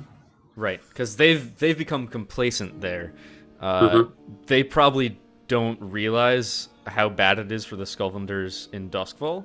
If you start spreading the stories about how the Skovs are being treated elsewhere. I mean, you've got Duskfall, but you've also got Lockport. You've also got everything going on there, which I totally forgot to find more gossip on. Son of a biscuit. Well, there's always Uduasha. I do find it interesting, though. I'm sorry. Go ahead, Trendane. Well, I was going to say, and as that Skovland captain that you were talking to in the bar said, he was heading for the train that was going to Uduasha. He's on this train. You have plenty to talk to him. That's good. There's that. I do also find it very interesting, and I'm just going to say this with no, intent or at all. Like I'm just, a lowly GM, just kind of hanging out, reminding you of things. It is very interesting that even while in the Imperial City, you are completely ignoring everything that Ulf told you. But you're now in Uduasha. It's possible that Jinx's player Joff has completely forgotten everything that Ulf said. Can it be that Samandra somehow in her super drunken state remembers it though, like word for word from what he relayed to her? Oh, like just miraculously, like, well, you said this, and this, and then you said that he said this, and well, this, and you're thinking this, but Samandra and Jinx were in the same room as Ulf basically conveyed the information about the fact that he found out that the Unity War may have been a farce, that it may have been contrived, that it may have been a manipulation. Then that's some of the seeds of discontent that we would start sowing here in Imperial City, thanks to Billy. Okay, so specifically, what are you trying to do with Billy in this downtime action? I actually have another question. No, you don't get to ask the question. Fine, I won't. Goodbye. Hey man, I'm just trying to get the story along because I'm going to Star Wars, man. See you guys later. Right. What is it? What is it? Because the Skovlanders are generally better treated in the Imperial City, would there be some Skovlanders, even those who are hanging out in that bar, who are members of the Imperial Army there? So Not in uniform. Brance was the only one that showed up in uniform. Was he a Scullender too, or? Oh yes, he was. Seems like a very good asset. Well, it's something that you should probably end up developing while you're in Udwasha, because that probably will help you too. Because I'm honestly looking forward to you getting to Udwasha and finding out some of the circumstances there. That being said, there is plenty of, there's plenty of things moving on the Scotland front, right? You've got the Doskval situation, you've got the refugee situation in Doskval, you've got the Scotlanders in the Imperial City, and you've got, what's going on in Lockport, where the lightning barriers have completely failed. So you've got a bunch of things that you can start pointing them towards. The question is, what do you legitimately want to point them to? And like, what are you using them for? Because depending upon, because this would be like a long-term project, but because you're so far away from your cohort and your contact, the resolution might be a little bit faster in the mechanical sense, because by the time that comes in, that information comes in, you may you may not be able to necessarily take advantage of it, or it would take longer for you to react. So mechanically, it doesn't necessarily make sense to make it a long-term project. Maybe I'll just give it to you for that, depending upon what action you want to take with them. Much in the same way that what was going on with Ari and trying to find out more about Libi and stuff.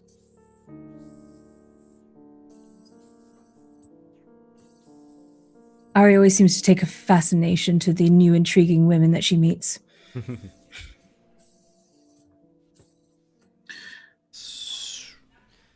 I think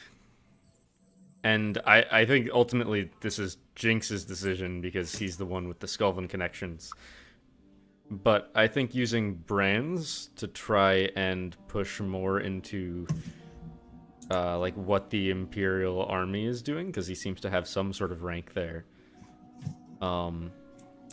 If we could get him to start asking questions, if he could uncover what you've already learned, he could be a very valuable asset to have within as a mole of some kind.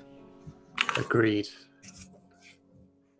So you're going to use that. So you can take that downtime action, and you're going to try to make an asset out of Brance, with the eventual intent of making him a cohort.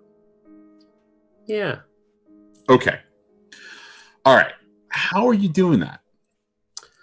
The tried and true way of plying him with alcohol. Okay, so that sounds like a consort or a sway. Oh boy, I'm so good at that. I can make a suggestion. That way we can get through this pretty mechanically fast without there being a lot of stress around, the fact that the roll may go good or bad. I actually have a way to leverage command, and that is, like I mentioned earlier, those medals that Sesereth does hide. Would be to have a conversation and just reveal a little bit more about his role in the war for Scotland independence. And back on the train, he would have his coat back.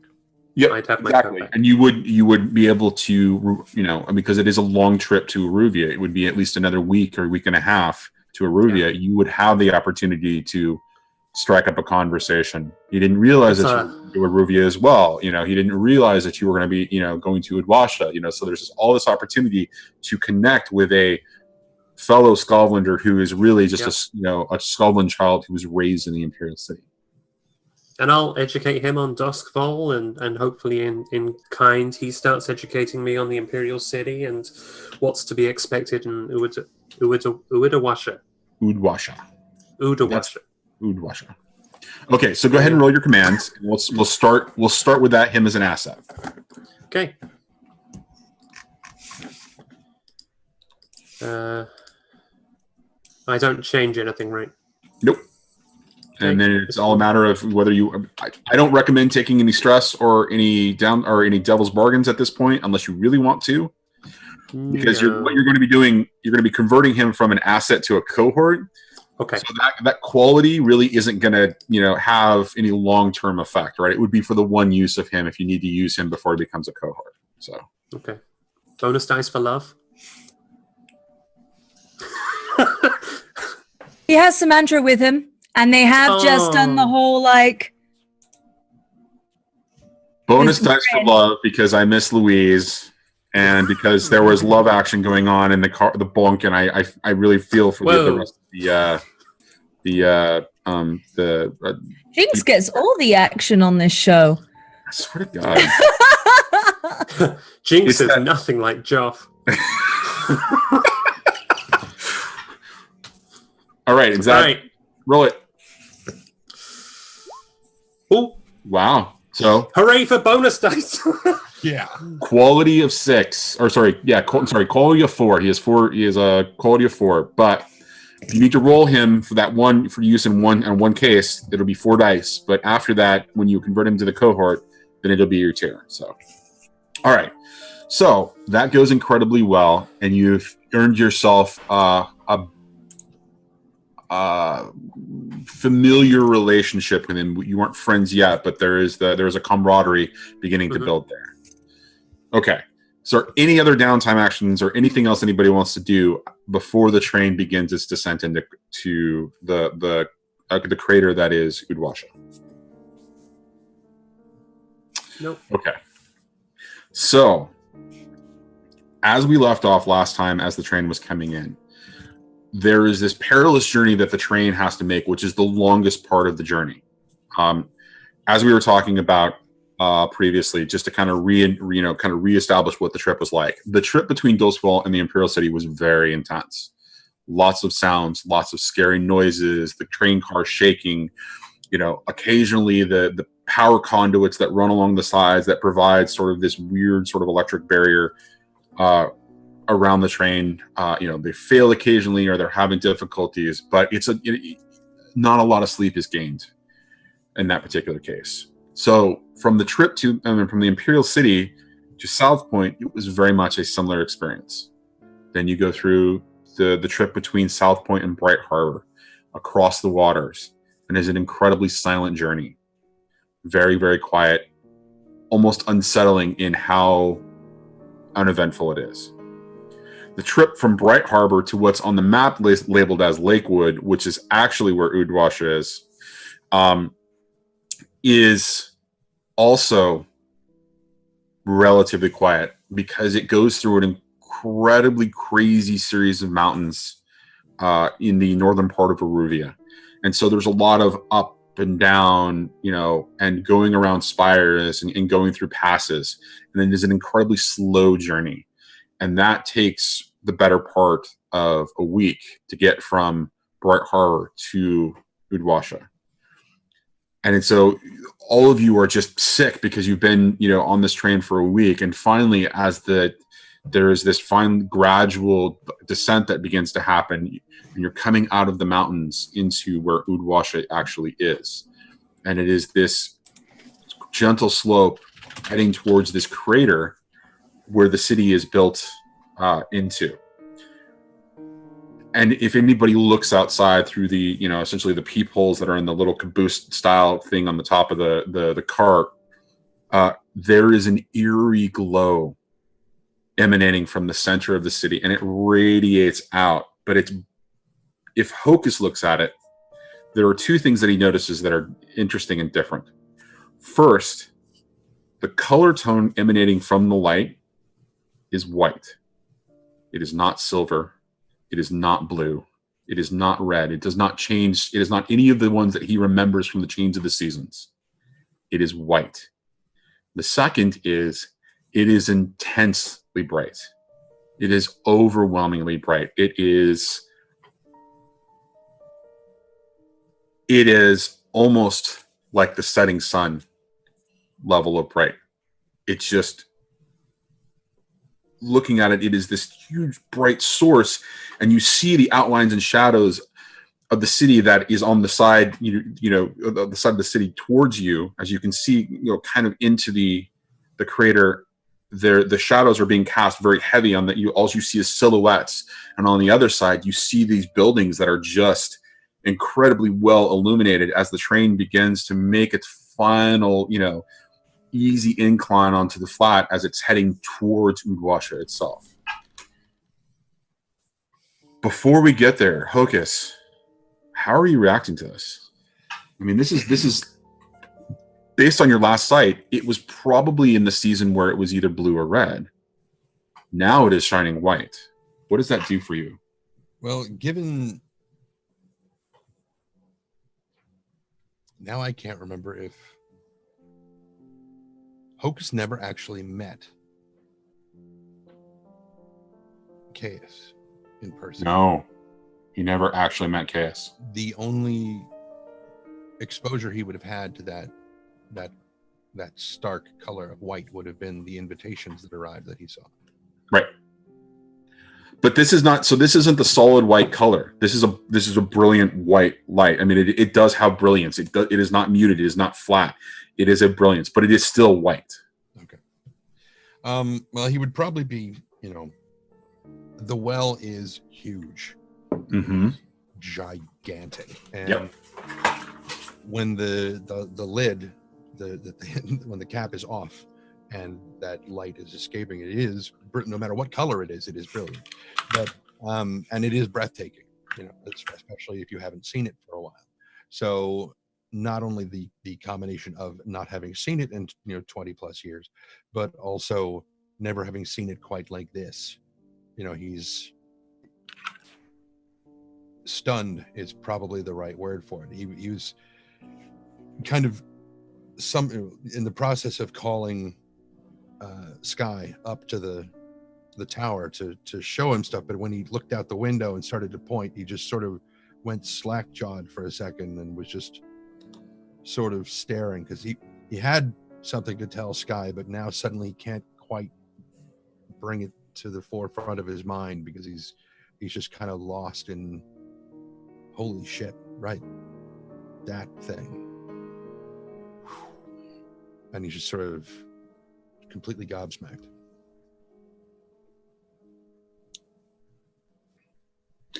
And so, how does the rest of you react? This is the first time that you've ever seen a light source besides Sky, who's had an experience. I mean, this is overwhelming. Nobody has seen a light this bright before. This would be life-changing. This would be like seeing the sun for the first time. Like really seeing the sun. The Sari's reaction, essentially. Where did you get those? Who makes sunglasses in Duskfall? Real City. It's actually two glasses that just the stout is just dried up in the bottom of them, and it's just holding the.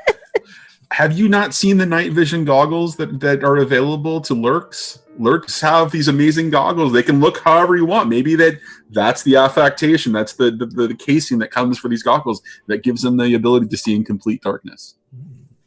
This is the opposite.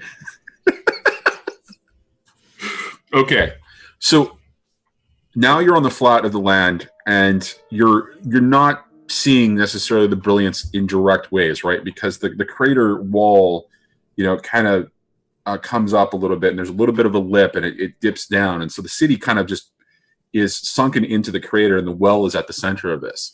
But there are things that stick out above, right? Along the lip of the crater are various buildings that are built up, over. So you see like maybe a story or two above the crater lip, and you see, little established buildings on the outside of the crater that might be next to some of those buildings. But there are four things that stand out to you as you're kind of looking at the skyline of where the crater is, and you see the brilliance of the well. There are four things that really stand out when that brilliance is not right in your face, and those are the spires, which are these four obsidian towering crystals that kind of just jet up from different parts of the city. And so with that, I'm actually going to switch you guys over to this, so that I can point out where it is. These are the four crystal spires here.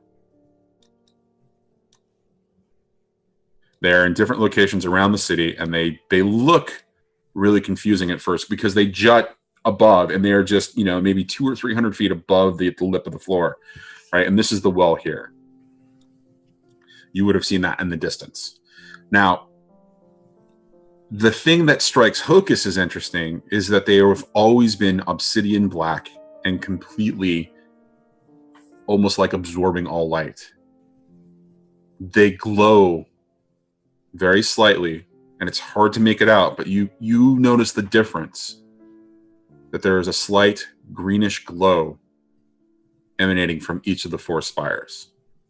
And the one closest to you, which would be this one right here,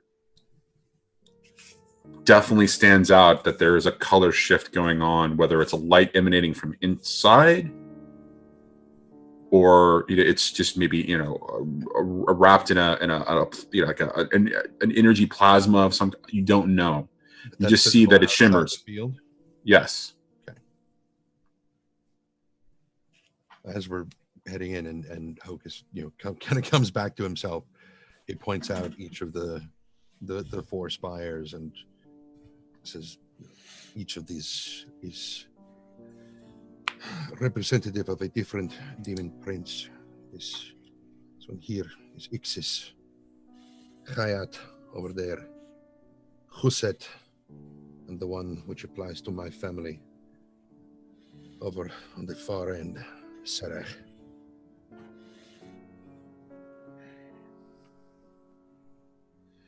Sky, when you get down there, if you wish to make contact with your contact, you may also at the same time wish to reach out to the Irajin. It is one of the criminal organizations that deals with trade. They will almost certainly want a piece of whatever it is you're trying to set up. So be prepared to deal with them. Makes sense. Does every family in Uduasha associate with one of these demon princes? It's not so much that we associate with them, and it is more that the noble houses have, to use the term loosely, have sort of sworn fealty to a particular prince, but it is... So you make deals with demons? But no, these demons... Oh, no judgment here. It sounds kind of neat to me, really. I mean, I'm not one to pledge fealty, but if I would, it would probably be to a demon who starts forest fires. That would probably be... No, never mind. My family is over on the far... That section over there is called the Vesuat. That is where most of the tradesmen live, is in that quadrant of the city. And between that side and this side closest to us is Betuat, which is as we come in, you will look over to this side. That is where the Imperial Quarter is. And they do all of their work over there. But each quadrant has a different focus. But that's never mind. I'll explain it to you as we go.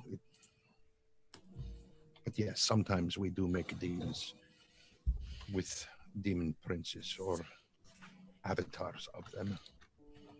But it is rare and it is dangerous. The price is very high. You had me at dangerous. There will be much of that here. Then I think I found my right party.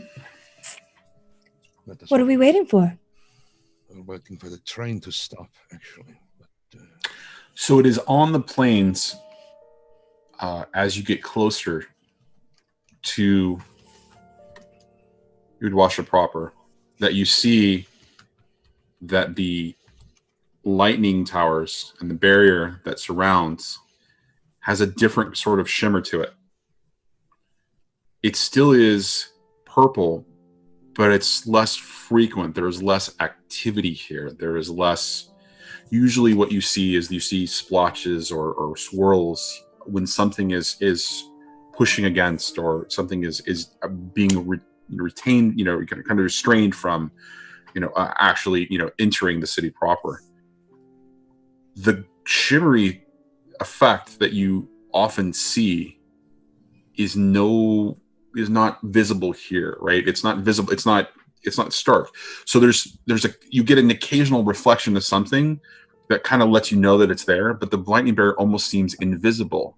And it's as the train gets closer and closer, and almost right before you enter through the conduit that allows you to enter through the lightning barrier, that you notice that a little bit of the shimmering that you're seeing in, the kind of towards just off to the left on the train is the radiant energy farms that are just behind the energy shield or the lightning barrier. And so as you pass through, the train begins to make its gradual slowdown, and you see row after row of radiant energy fields where the food is grown.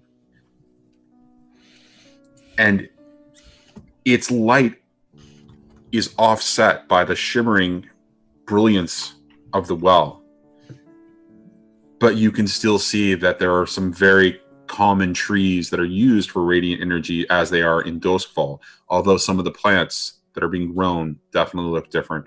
As the train begins to slow, you hear the screeching of the wheels against the rail as they grind, and you get your first glimpse of what the rail station actually looks like. And it is a very different setting and experience than what you are used to in Duskfall. In Duskfall, the Imperial Station, the rail station, Gadrick Station, is this massive piece of land with various buildings and warehouses and rail yards where they work on the trains, and it's just this massive industrial affair. In Udwasha, it's very different. There is a couple of tracks that kind of go off to the side, passing through the rail yard, but there aren't very many structures. There's one other train that you can see that's on this track here, kind of off to the side, looking like it's prepared and ready to go, waiting for this train to arrive. The structure of the actual rail station itself is not modern. It is a much older style of building, and it is very plain. Its colors are very much the colors of the earth around it. In the darkness, you can see that there are some reds and some brown tones to the building, and it appears to be made more of stone than wood. And it is as your train just begins to make its final halt that it actually passes through the station and continues on to this line over here. And as you're passing through, you can see a couple of structures that are around you. And for the first time, you see some of the buildings that are outside of the actual crater itself. And this is the location that Hocus had pointed out to you as the Imperial, section of the Imperial section. Yeah, the Imperial Ward, essentially. Hocus, what do locals call it?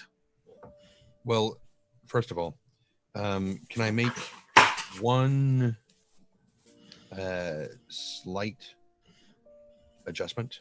Sure. Not adjustment, but modification. Kind of. Set a precedent. Yes, because it was already set during way back when we were in Udawasha in season 2, and there was a point where, because I didn't know, where Hocus said to one of the guys, do you know what Udawasha doesn't have, Duskfall does? Is a lightning shield, because we have the well to protect us. So what I would like to establish is that when he left 20 years ago, there was no lightning shield, and things stayed away because the well would just suck in whatever spirits and demons came along. So here's the thing about the lightning shield. If you look at the lines, it does not encompass the entire city. Yes. It only encompasses the radiant energy farms and the ward. The city itself is unprotected because of the well. And the Imperials, so the city proper never had a lightning shield because the well does all of that work for it.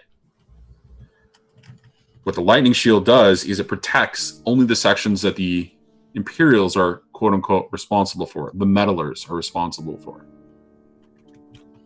MEDD, meddler? Yes. The hand that meddles in the stew. Yes, the rouquette. I know. Yes, the rouquette. Very good. So, you are inside of that lightning barrier at this point. You see that there is a fair amount of activity beginning to swarm around the train as it slows almost immediately. How do you guys want to move on this? How do you proceed? Hocus, I look to you. For some action. No. Your gate is too high. I don't have a gate. The first part of your word was cut off. Okay. I don't have a voice gate active. I don't know what would be causing that. Anyway. Carry on. So, I have not been here for 20 years. Much has changed. You may not wish to look to me for very much of anything, except for outdated information. Customs. I mean, these are your people, not mine. As much as I may look like them, can't say I know a thing. It's all right. That will show through very quickly. Don't worry about that. At this point, I feel like Ari has already walked past and started opening the door to walk out. Just like, well, we aren't going to find out unless we go and do it, right? Actually, Okay. that is not untrue. Some of the best ways to learn very quickly and to simply throw yourself into the culture. That's Ari to a T. So the moment that she opens the door, God damn it! When I said that, Libby kind of speaks up and she runs to ours. Darling, I'll be right behind you. So the two women are just immediately like, well, bam! Hello, world! It smells terrible in here. I'm ready to get out. I don't know about you. That's because of your rats. so I was gonna ask, is that because of the rats, because of the uncleanliness, or was that because of the, I won't even go there. I think this, no, because she's very clean with it. It's the smell is like what she's trying to use to preserve them, What about which the she cat? will be changing. The cat smells lovely. Thank you very much. He is a very clean cat, and he is only peed on your shoes. This guy walks out barefoot.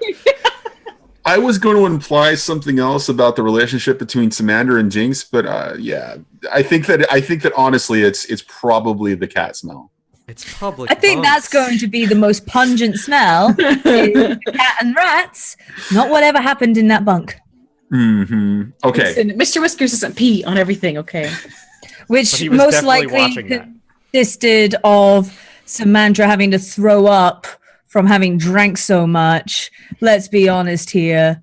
She hasn't drank that much in a while, to the point where she was standing on desks and well, not desks, but tables and singing. So yeah, it mostly likely smells a little bit of vomit in there and shame. Lovely. And shame. Okay.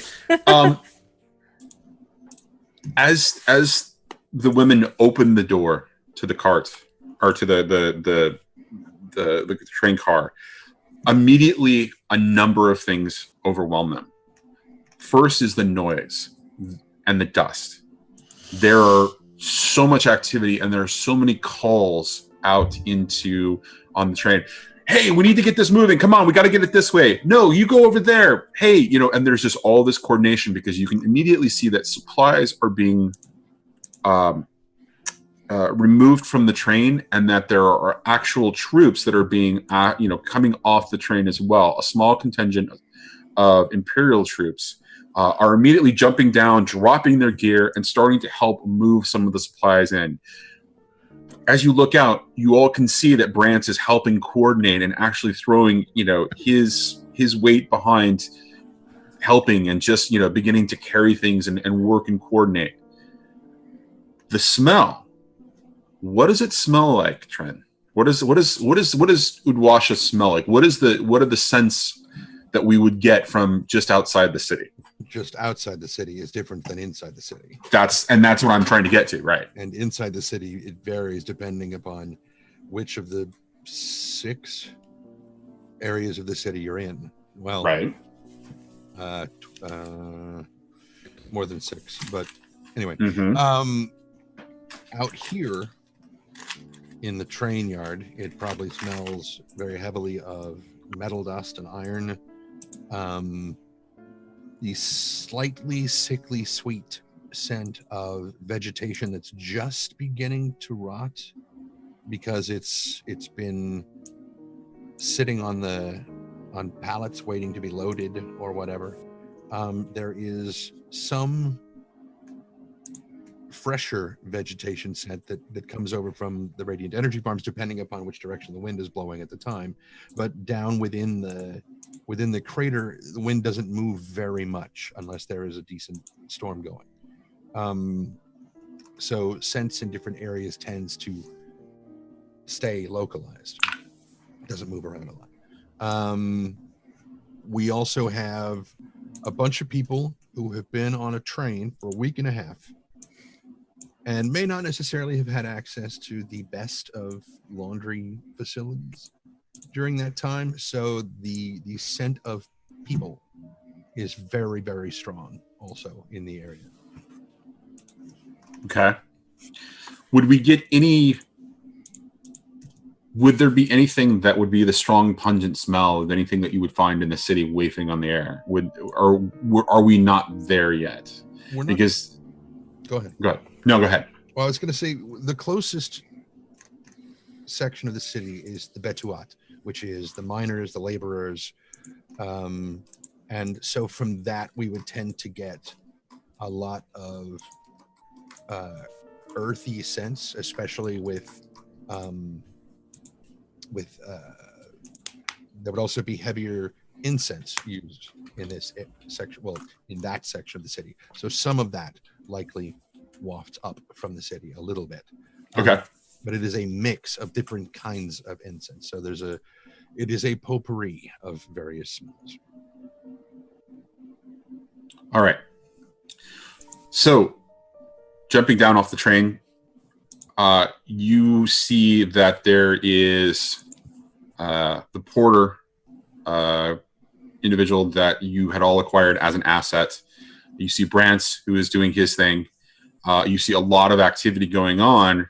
And then you see some sort of clerk of some kind going to each car and kind of categorizing and having a conversation. And you see that clerk beginning to make their way towards your car. Spotting you all coming out. You are not Railjacks. Who are you? Also, whereas as we've seen in some of the art, a lot of Hocus's robing tends to be up on the shoulders. He's now let it fall all the way down, so it is more like proper Bedouin robes all the way. Okay. Right. And so this particular individual is not dressed. Everybody that you see right now, for the most part, is not dressed in proper Eruvian attire. Most of them are wearing things that would be considered work clothes and very easy to move in handling heavy equipment or heavy boxes.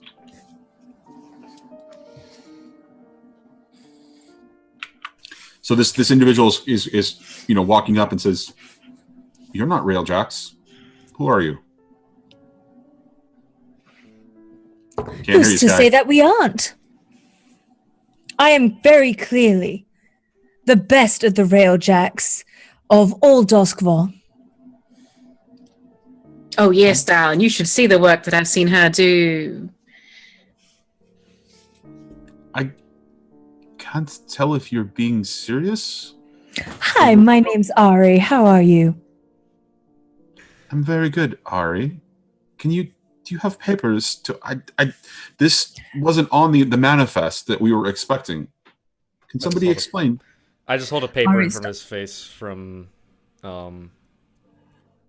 the last place that we were, from the Imperial City. And he takes it from your hand,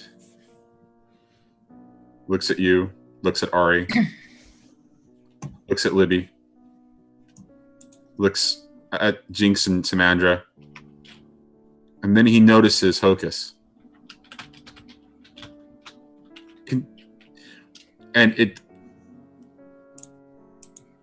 trips him up for just a second as he sees the traditional garbs that Hocus is wearing. Can you explain this? And you see that there is, while there was some distrust for everybody else, looking at Hocus, he looks at him for assurance as to what's going on here. Looking to the person that, and it is, as you were taking it all in, you realize that this person is Eruvian. They are clearly of Eruvian descent. They've got a slight accent, but they are wearing clothes that represent the Empire, essentially the Imperial, service. Can you explain? As he's stepping forward, he kind of leans his head towards Ari for a second and say, one thing you should know about the culture here. When you are first meeting someone, there is not a lot of physical contact. When you know people better, then you can shake hands. But at first, don't. And then So he just walks. And this is... we've come all this way from Duskwall by way of the Imperial City to bring supplies to help. These documents are legitimate. He looks at you with a little bit of concern, looks back at the document, looks over at Sky. Okay. It says that I have to provide you with a space. It's going to take a little... It's going to take a day. This train is going to be disassembled and put back together for a trip for refugees out of the area. I don't see any clearance for you to go back, though, so you'll have to make arrangements for that if you want that.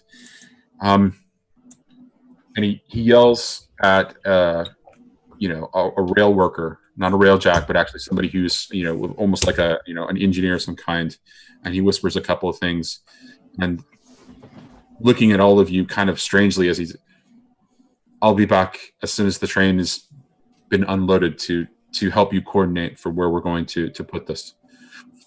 And that person goes off. And looking back to Sky while kind of glancing at Hocus, do you have a proper set of papers for your intent here in Udwasha?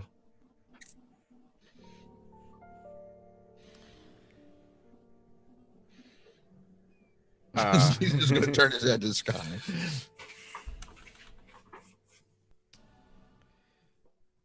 We're here on business. We're exporters of goods. Strange time for business. You do know what's going on here, right? Supplies are always needed in times of crisis. Absolutely, and we're unloading those supplies right now. But this isn't really a time for business. there's always a time for business, and sometimes the worst times are actually the most profitable. Profit is not what we need. Here, What we need. write you a note. Please see the clerk in the Imperial Rail Art office, and he points towards the Imperial Ward. They will get you coordinated and get you papers to where you may need to go. And he begins to move on, and as he's walking by Hocus, he whispers very lightly in Eruvian, "Be careful," and just continues on.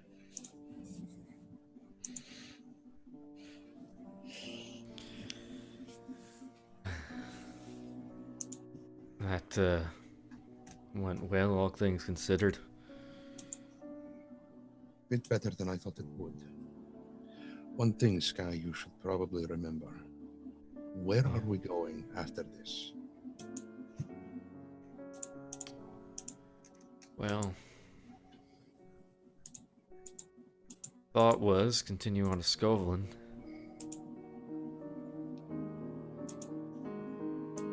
Then, in situations such as that, or what is surely to come, it might grease the wheels a bit to occasionally imply that with all of the refugees attempting to escape, either towards up the eastern side of the Isles or the western side, that we could potentially take some with us when we leave. Plus, that also helps us to establish the fact that we will be leaving either that way or that way. So we're going to be smuggling people along with our drugs. Not smuggling people, no. The people will be legitimate passengers. It helps cover the illegitimacy of everything else you want to do. Fair point. What was it, Ari, you were going to say? When I walked past you, I told you not to shake hands when you first meet someone. You were about to say something. Oh, I just wanted to know the proper greetings then. Oh, Don't want to offend anyone, of course. that is true. I am a polite and honest person. All right. Then when you are meeting someone for the first, well, it varies depending upon their caste, what their profession is, where they live within the city. Okay, a safe go-to then. Do I just wave? In hamo, Agapo? No. If you simply fold your hands in front of you and a gentle smile and bow will suffice. But if you want to have a better chance of winning friends over, simply say Ashan Hari. She's Wells light upon you. Ashan Hari. Well, sort of. This feels like just a meta moment. This feels like in Inglourious Basterds where he's like, bonjour no. Jam apple. Arrivederci. Now that I've finally seen that, I can get that reference. But that is actually light upon you. It is red Udu, which is the well. Udu Anshari. You know what? I'm going to stick with a simple hi and a smile. How does that sound? That would be fine. Everyone will know what you mean. Okay. And immediately she's just going to start walking away again, just doing her normal, you know what, let's explore. And she's just saying hi to everyone she's walking past. Hi, hi, hi. For those that are Imperials, somebody, from the Akaros Island, you get responses of varying high enthusiastically to a tolerant high. For every other person who is a Ruvian, they look at you quite strangely. Some are taken aback, others leer, and some look with outright disgust. But in that, you actually learn that there is a fair amount of distrust for anyone who is not Eruvian. And it is obvious, as Ari kind of is a person who knows how to read the crowds. You know, she knows how to read the body language, right? She gets that there's a significant amount of distaste for anybody who is not Eruvian in the crowd. Initially this is just her purely like being over the top, like, really, I can't even say hello. Well, hello. But if she is going to go off on her own, she's not going to continue with that. She was more making an over dramatic point to Hocus. Right. Okay, so as this unloading and this all this work is still going on around you, and you aren't expected back at your car to make arrangements for another couple hours. How do you want to proceed?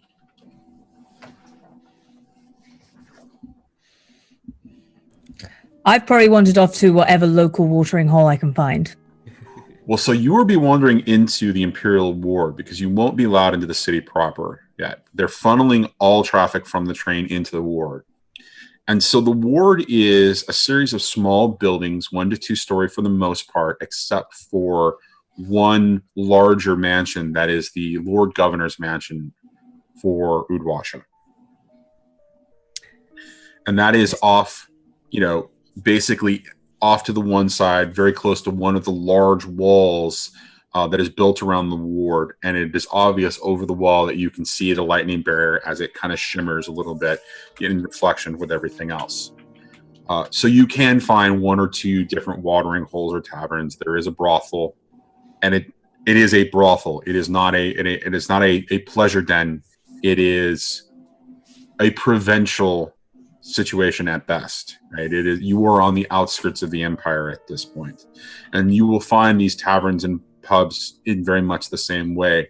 There is a drug den here, but it is again another very provincial, almost very dirty kind of a thing. This being the outskirts of the empire, this being it really is kind of a shithole. For the most part, it is not what you'd expect even from Doskval, where you have been some of the dirtiest, darkest, disgusting places in that city. This rivals that, and it is clear across the world. It is the other side of the empire. But when you walk into a tavern, it has the familiar smells of the tavern, right? There are the familiar smells of ale and wine and cooked food, and it feels familiar, once you walk in the door, and it is incredibly busy. Her first thing would be to go there and grab herself a drink and kind of observe in her corner. Okay. And so we're going to cut to what the rest of you are doing.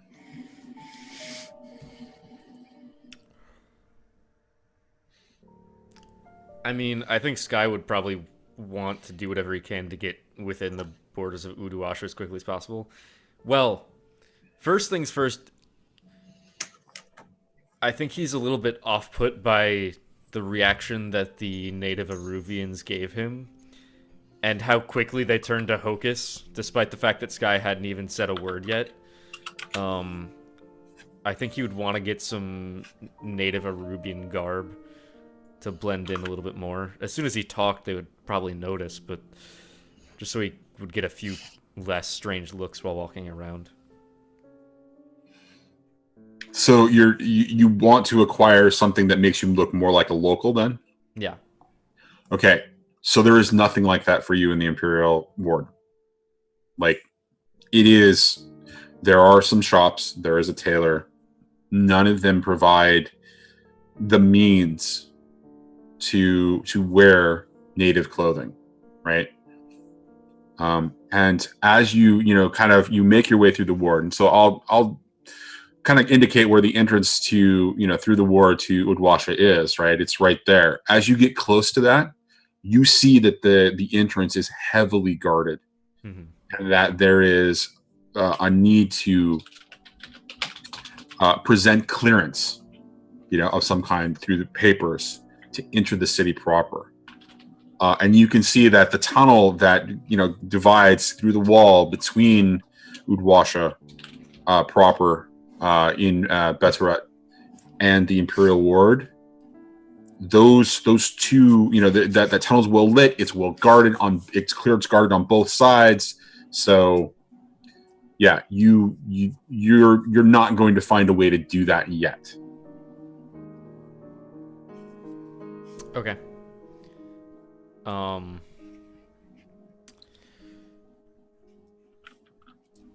So currently what's keeping us from entering is just we need to go to a clerk first and prove our intent. You don't know that. You've just been told that. Are the guards at the gate, are they Eruvian or are they Imperial? They're Imperial. Okay. And on both sides, they are Imperial. Samandra, you got anything?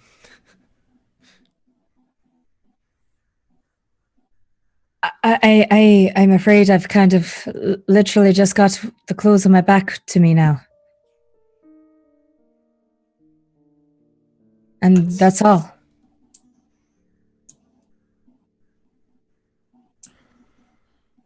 still have your heritage and your bearing. I mean, I'd be down to give it a shot. There's no harm in trying, after all. The worst they can say is no.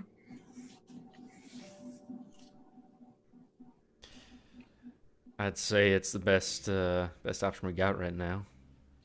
At least the Kind of wish fastest. I hadn't left my coat behind now. You left it behind entirely? She was in prison, man.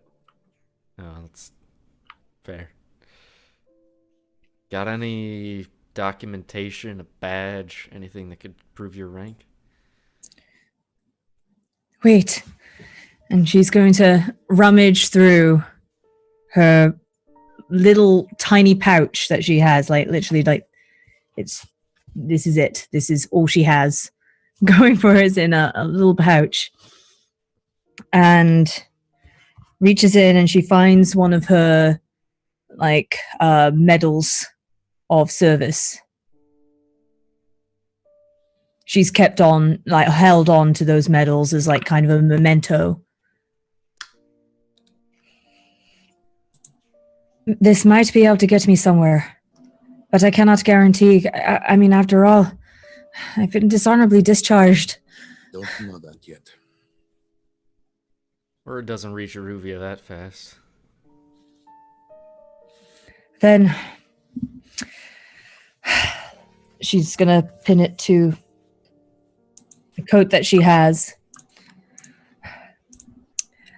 Let's give it a shot. Carpe diem. And walks forward and starts trying to interact. And It interacts with who specifically? Guards at the gate. the guards at the gate. And initially she's going to pull the straight up, like escalating the manner by saying, like, I would like to talk to the person in charge here. Yes, ma'am. At once, ma'am. He is in that office over there, and the guard points to an office about 100 feet behind you. It's a couple of buildings down.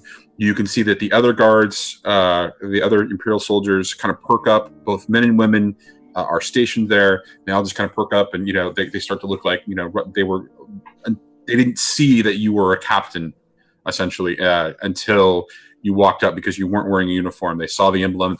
They all started to perk up as that communications happened. Right there, ma'am. Right over there. I'm sorry, ma'am. At ease. And When you walk into that office, it is essentially a garrison office coordinating a bunch of different things. There was a clerk sitting off to the side.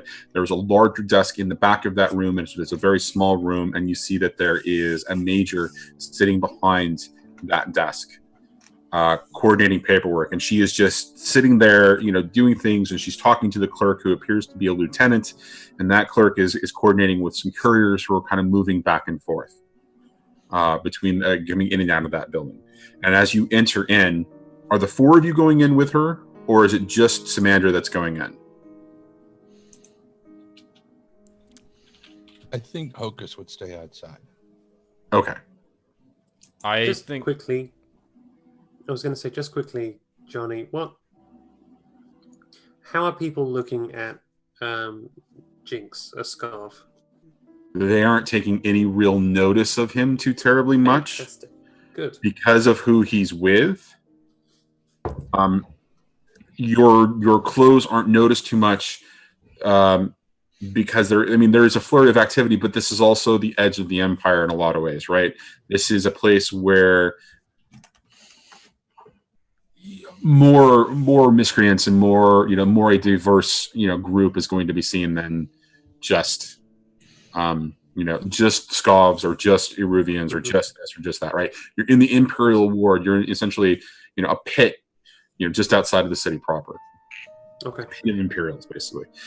So yes, you aren't being taken to, and even Samandra's clothing, even though she's wearing vaguely Scavlan clothing, right? The emblem of the captain, the medal that she's wearing, has more value than the clothes that she's wearing, and the way that she's carrying herself is more value than that. So when you walk in, and again, so Hocus is waiting outside. What about Libby, Sky, and Jinx? Because Ari is off at the tavern. Libby would stay outside. Okay. Yeah. Sky would go in, and I think you would want Jinx to go in too.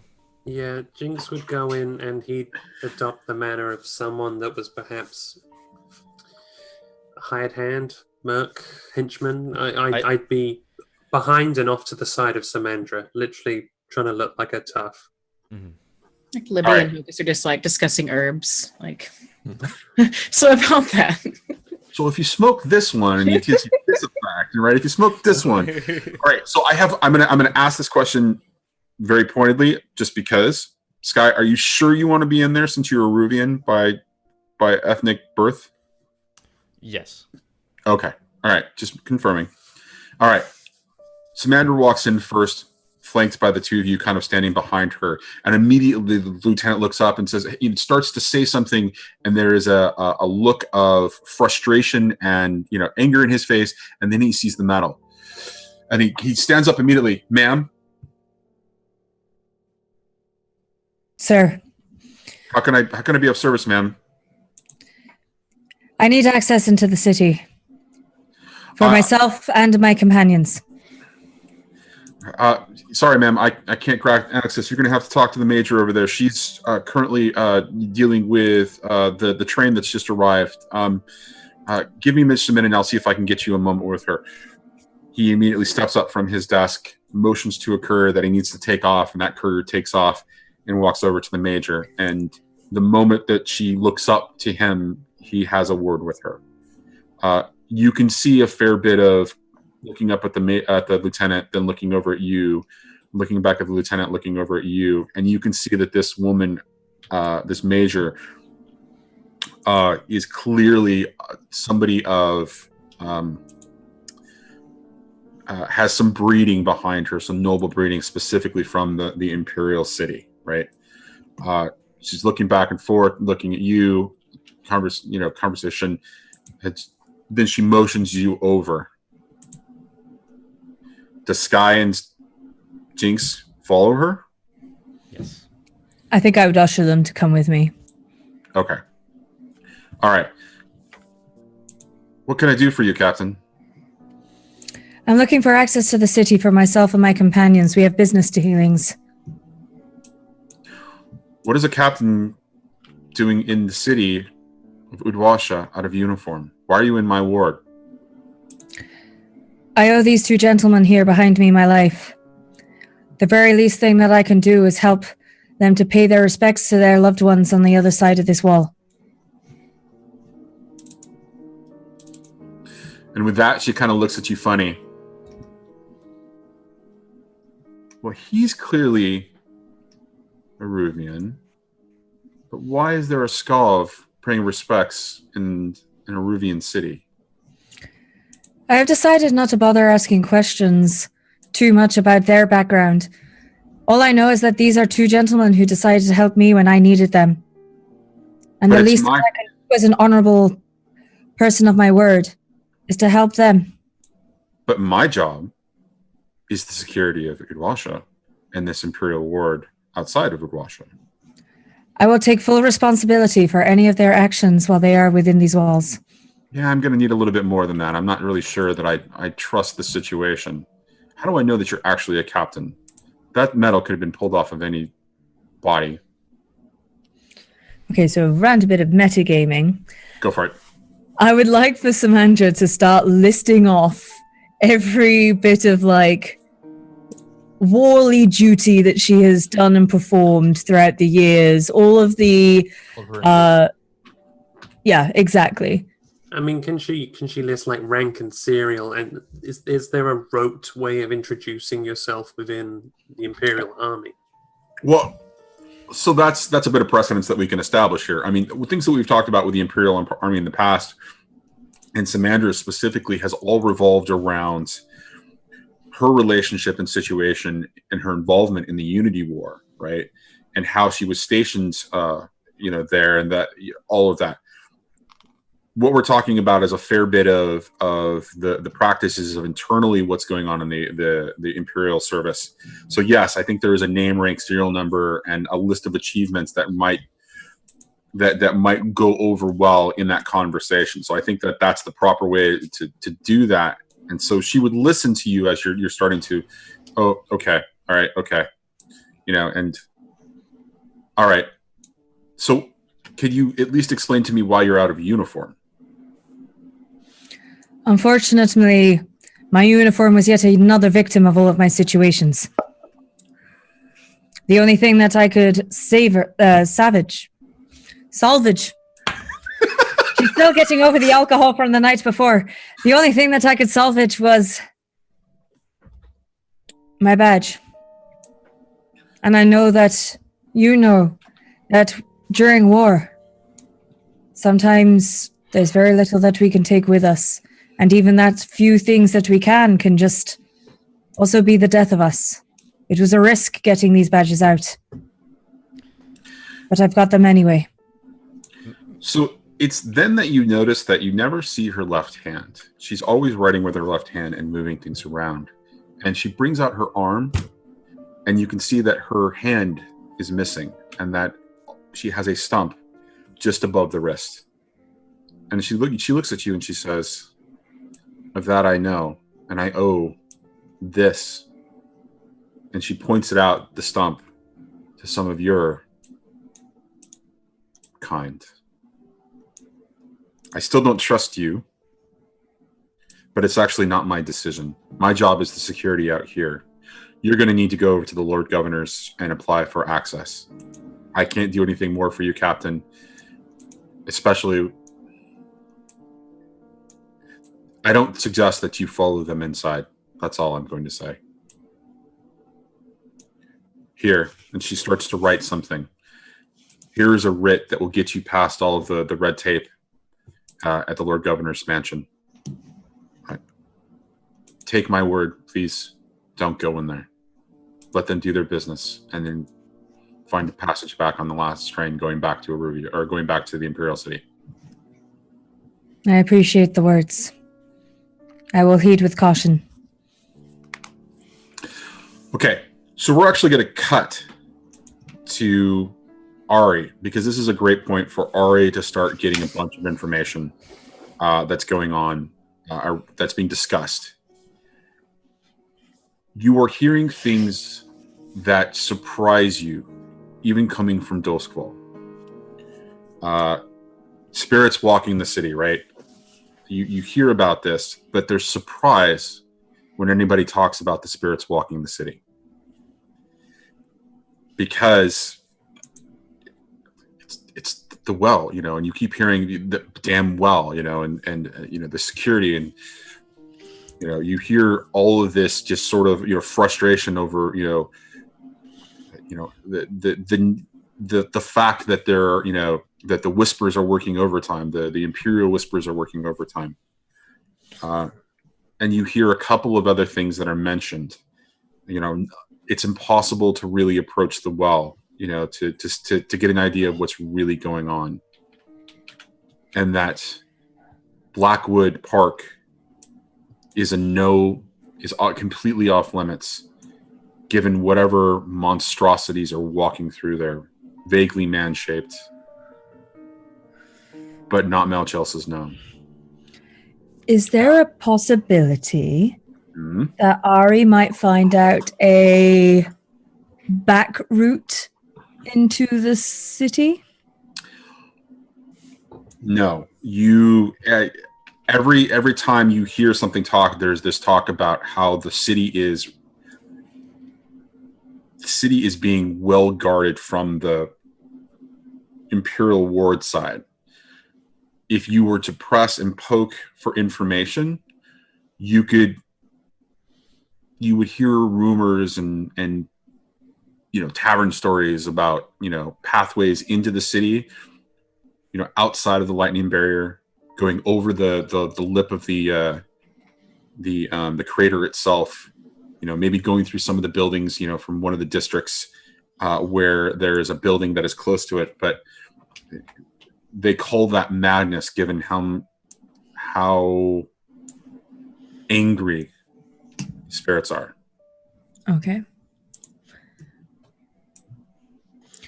Then she's going to try and find out more about this black forest in which none dare to dwell. So from the information that you get, Blackwood Forest is this park, essentially, that is overgrown near the well. And it is usually off limits, and you don't want to wander too close to it because you hear strange noises and occasional growling and things just kind of wandering in that overgrown mass of foliage. However, now, since the well has glown white and shone so bright, any approach near Blackwood,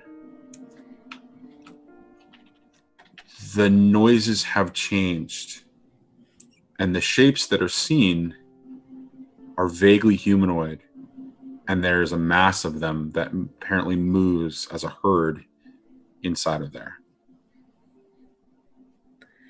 At this point, Ari's going to very quietly, surprisingly quietly for Ari, finish her drink, pay for it, and make her leave and search for everyone else, with whom she'll probably first come across Libi. She's also with Hocus as well. They're together. Well, you'll never believe what sort of things I just heard. Well, darling, surely you'll be able to tell me. Dark figures in a forest, a place where we should not be, and it's near your well, Hocus. Mr. Ghosty Man, there's a well. We found another well. How great is that?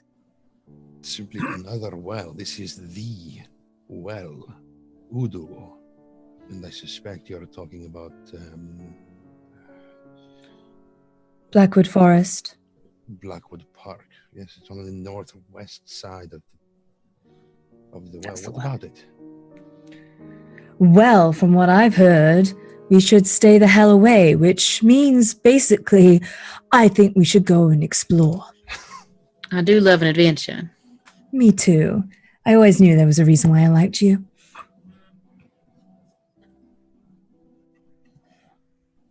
So, Hocus, you're from here. What can you tell us about this forest? And do we really need to stay away? Are the big dark figures something of maybe just childhood speculation and, fairy tales to keep you out of the deep, dark woods? Can we see the well from where we are?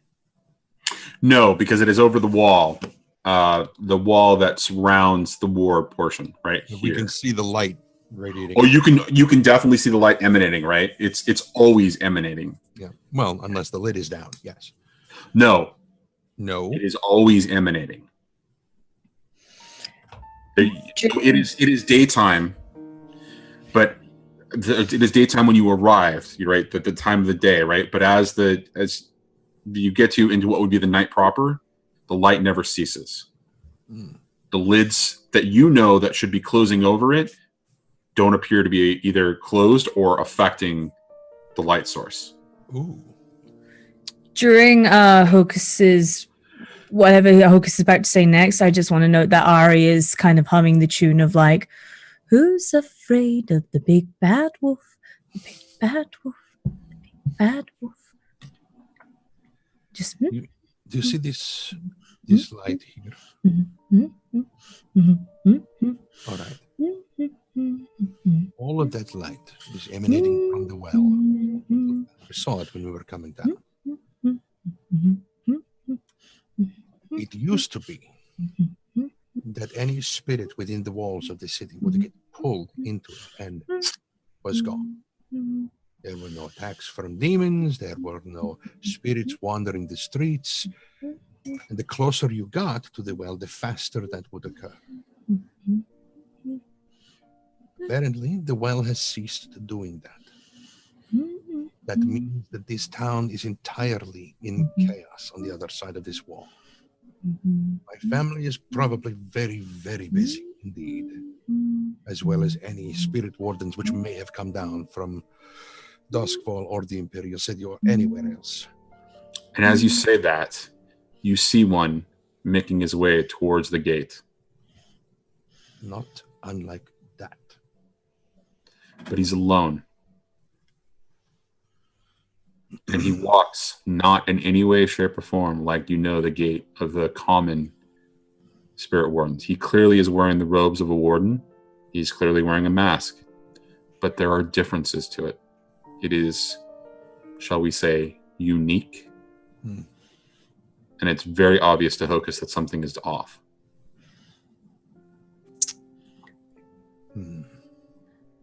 Da, da, da.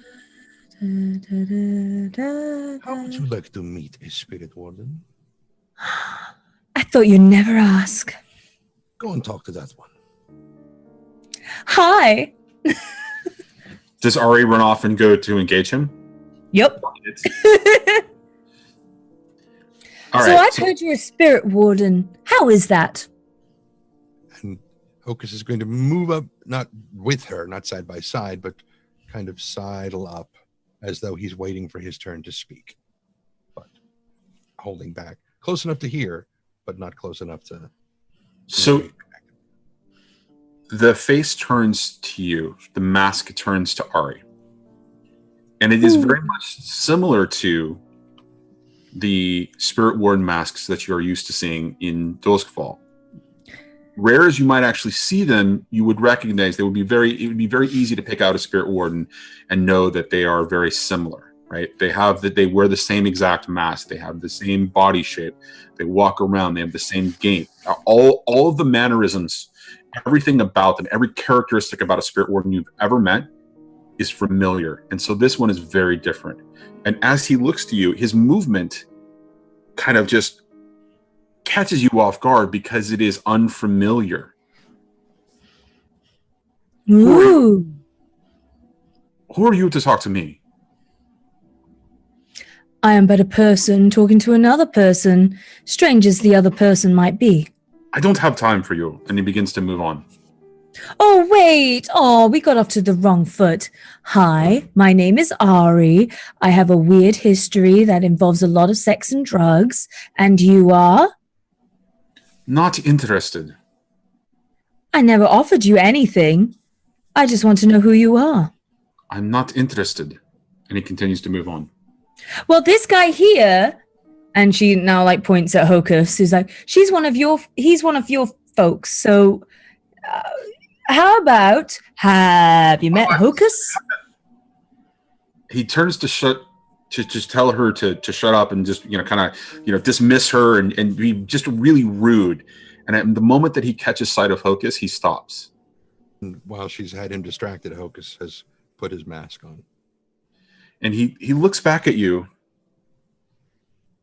And he looks you up and down. And he's taken aback for a second. He's kind of shocked. And he looks back again, and he turns fully to you. And for the first time, you are greeted, again, with a very formal Aruvian bow. Right? Very, very, very traditional. But not just an Aruvian bow. It is filled with mannerisms that are very specific to Whisperers who are trained in the art of being, to dealing with spectral things. Hocus comes from one such family that passes tradition. This gentleman clearly exhibits mannerisms and behaviors and little inflections that are from one of the other families that Hocus would be very familiar with. This one is not one that his family was close with, but was well respected in the same way. And he looks at you and he says, "Do I know you? Sorry, go ahead. Have we met before?" Not so far as I am aware. I have been in Duskvault for a very long time. Are you Useth? And Hocus sort of leans back a bit and half glances over at he knew this moment was coming, but he wasn't expecting it before he got within the walls, and certainly not from Ari's the best companion that you never wanted. Hocus isn't ready for this. Trent is loving this. Okay. And so he nods.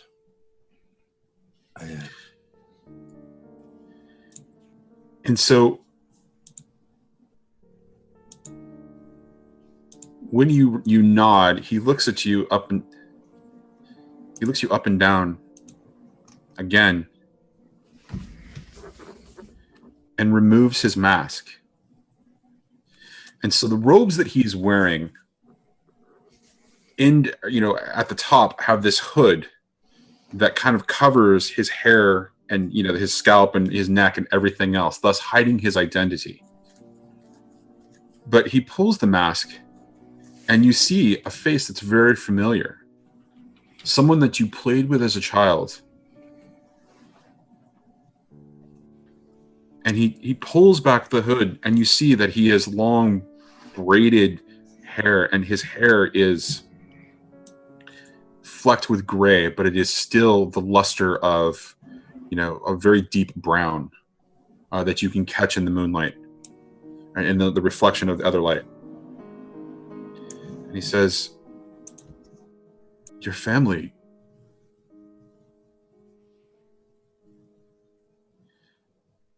Hocus, you must go to Seth, you must go to your family.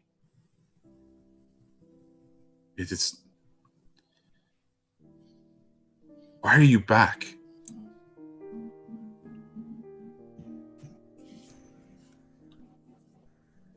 For as much as I had abandoned this place, it is safe to assume that my family is probably in grave danger. I have no doubt that they need me. You don't know what's going on here, do you? No.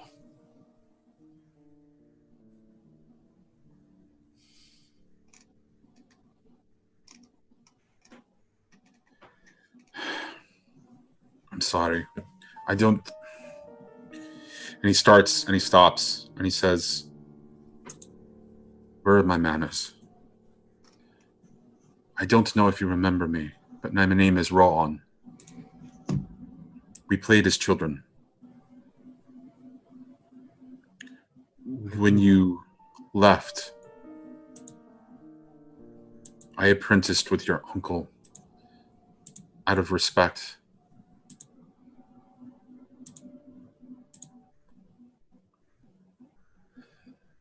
Does my uncle still live? Is Shalich still alive? Barely. The circumstances have changed here. The well does not feed on the dead. It feeds on the living as well. What? The old go first. And he was too close when the change happened. He still holds on. But it's fevered dreams and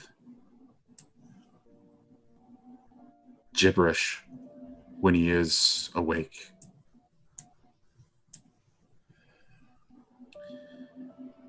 The old people, all of them.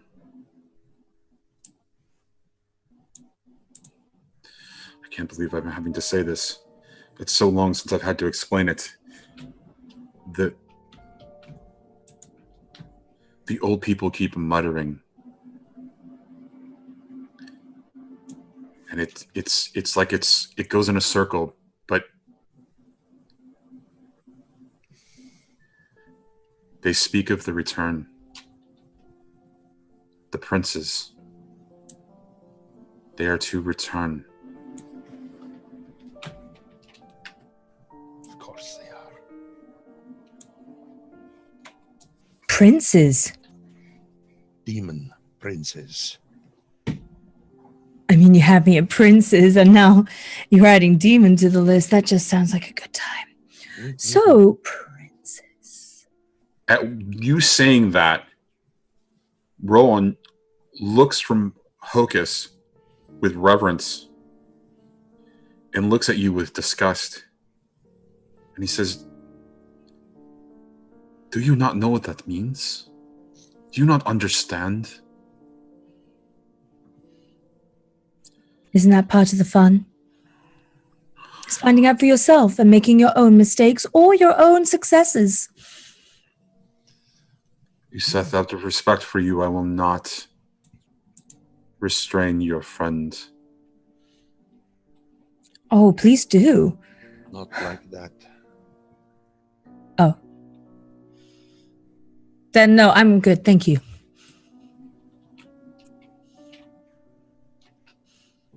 I appreciate that. Juan, I do. Thank you. She looks at Hocus and she just does this motion of like,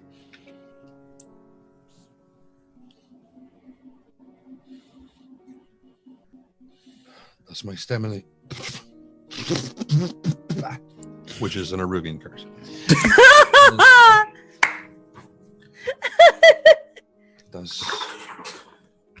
Do you know, does my family still live in the same place? They were not. No. And they have two Parts of the city have been evacuated. This is likely what you learned about Blackwood Park. What? And then you hear a spit and a curse and a string of, just slurs and just the worst amount of sailor's mouth that you could ever hear from an Aruvian. Mm-hmm. And he just goes on for, a couple of seconds. That place is unholy. It is. I've lost friends there and then seen them again. I fear this is going to get much worse.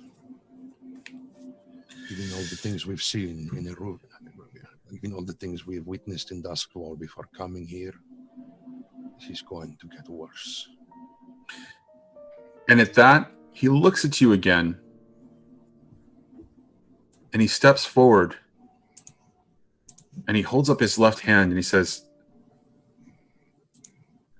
something in Aruvian that basically equates to, may I touch you?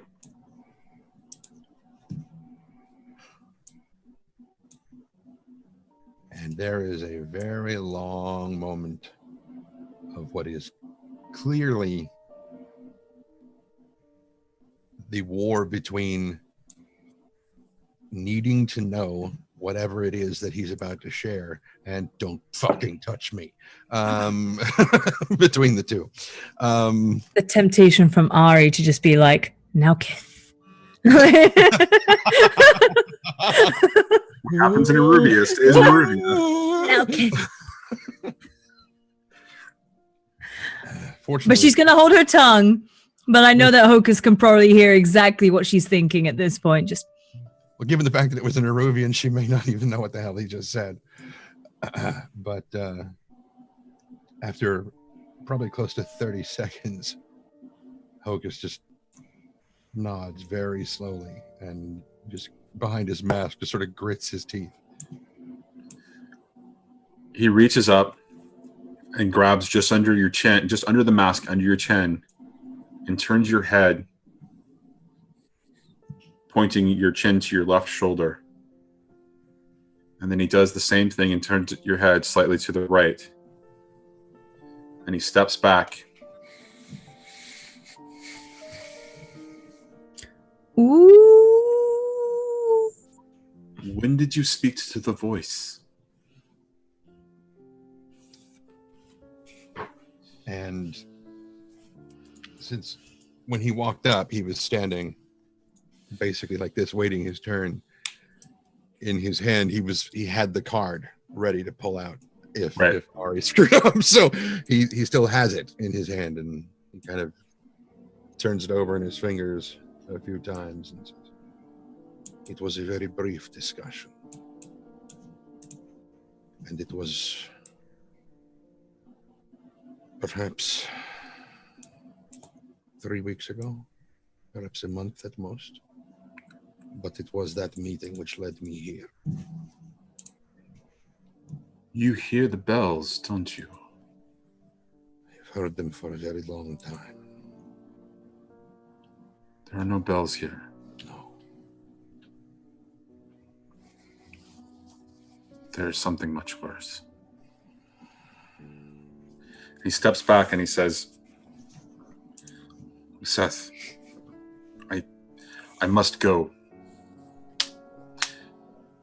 And he reaches into his robes, and he hands you a coin. And on the coin is the emblem of his family. And you recognize it almost immediately. And as we flip it over, you see, the symbol of his name for Rowan. And you see that there is a special affectation that has been added to that represents the fact that he's a spirit warden. It's definitely something that is in the common of the Imperium, and not something that would normally be seen, on an Eruvian, essentially a calling card, being an Eruvian coin.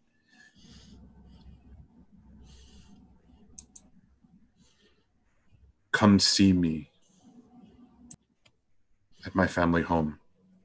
I must go now. I must attend to my grandmother. Banshee. And he starts to move away, and he stops, and he looks towards Libi. Wait, what? And he puts the mask back on, and he looks at her too. Well, that's strange. And he turns and walks away. And that's where that's just rude. And that's where we're going to end it. So, real quick to answer Rev, no, it's not a card like that. It was in season 2 when we found out that, or when Hocus found out that the well was slowing its consumption of souls. He went to talk to the spirit wardens, and he was given a calling card to allow him access to speak with the spirit wardens. After that meeting, he was getting ready to leave, and the voice of the spirit wardens gave it back to him so that he could come back and talk to him. So he still has that card with him. That's what the right. But there was something else that happened during that, which is, well, he was given a choice. Mm-hmm. The choice was what he presumes is an apprentice spirit warden mask, because it looks very similar to the spirit warden's masks, but it's not quite as complex, not quite as detailed, or a dagger, which is clearly for stabbing things, which most daggers are, so that doesn't really help a description at all. But it's a Leviathan tooth dagger, which is very useful against things like spirits and demons in particular. Mm-hmm. But there was a side effect that happened as a part of that, which was, because the business was unfinished, what happened to you? Oh, yes.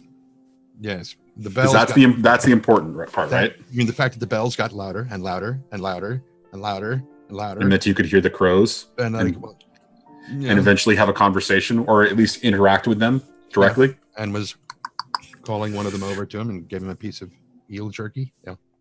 Mm-hmm. Mm-hmm. Yep. So how about that Libi drop right there, huh? That was a good Libi drop. I'm excited for more. He's like, to have her stuff to come back and everyone to slowly start seeing it, because I think Speedy's the only one that knows anything about really Livy's background. Speedy knows, not Sky. Right. Yeah. Although it was implied, according to Ari, that Sky and Libi have a connection, which is not true at all. But that's what Ari found out about. So Ari is now starting to get her doubts with Sky. That he's lying about not knowing her before. Yeah. Yep. Sky wouldn't lie. Why would Sky do that? Has Sky ever doesn't No, lie it's lied not to you? like every man in Ari's life has lied to her or used her. Whoa, hold on. Sky There are lied two to men. you? There are two men that have not lied to you. Jinx and Hocus. Oh, that's bullshit. You know you've lied to her. Most recently, Well, I Tips lied. hasn't lied to you, but he's probably lied before. So. Yeah, well, exactly. I don't Tips lie, remember always lying lies. to- I don't remember lying to them. Used Oh, maybe, Ari but not gonna lied. get so jealous. Ari gonna get jealous as fuck. Also, we never. Ari's we- gonna be like, you have a We never history. found out about what, Sky? We never found out about what, Sky? No, we found out. We never actually discussed the fact that Sky blew up the boat. You guys, that was like revealed at the season finale. No one brought it up again. We will. This is where, yeah. like, that's the bit that's going to be playing on her mind. It's like, he blew up the boat, he blew up the boat, he blew up the boat, he blew up the boat, he blew up the boat, he blew up the boat. So What's to stop the- him from blowing up the train, blowing up the train, blowing up the train? the follow up to that long-term project is, you know, that you're looking into Libby is actually, you know, she helped Sky blow up the boat. That will be the connection. The lie. That's what it is. Oh, I'm fucking with you guys. But you guys are fucked. Wowie! I don't want to see pissed off Ari, because I think Ari pissed off is going to basically just be like a crazy. Just Monica, Demon. just Monica. For anyone who's played Doki Doki Literature Club. Just Monica, just Monica. Just Ari, just Ari, just Ari. All right. You want to do some XP stuff? Let's do it off screen. Okay. Let's make it easy. Just do it off screen. Sure. Which means we will do it at 4:45 next week. Yeah, Yep. which you Forgot guys to do need to it last stop week. doing. Speedy. You guys need to stop doing that. We didn't do it at all last week, so I know what you guys need to do. So we for- have 2 weeks. 2 weeks to do. XP. yeah. Yep. Just do a lot of XP. It's fun. Of exp. It's pronounced. We got 2 It's a weeks. curse. It's an Arubian curse. Do Arubian curses use any letters? Or is it just a large amount of phlegm and different inflections? Well, I have to say, the temptation to say that, like, the Legend of Jinx Godfer is actually done in, like, throat song. Like that. That was so Oh my tempting. god.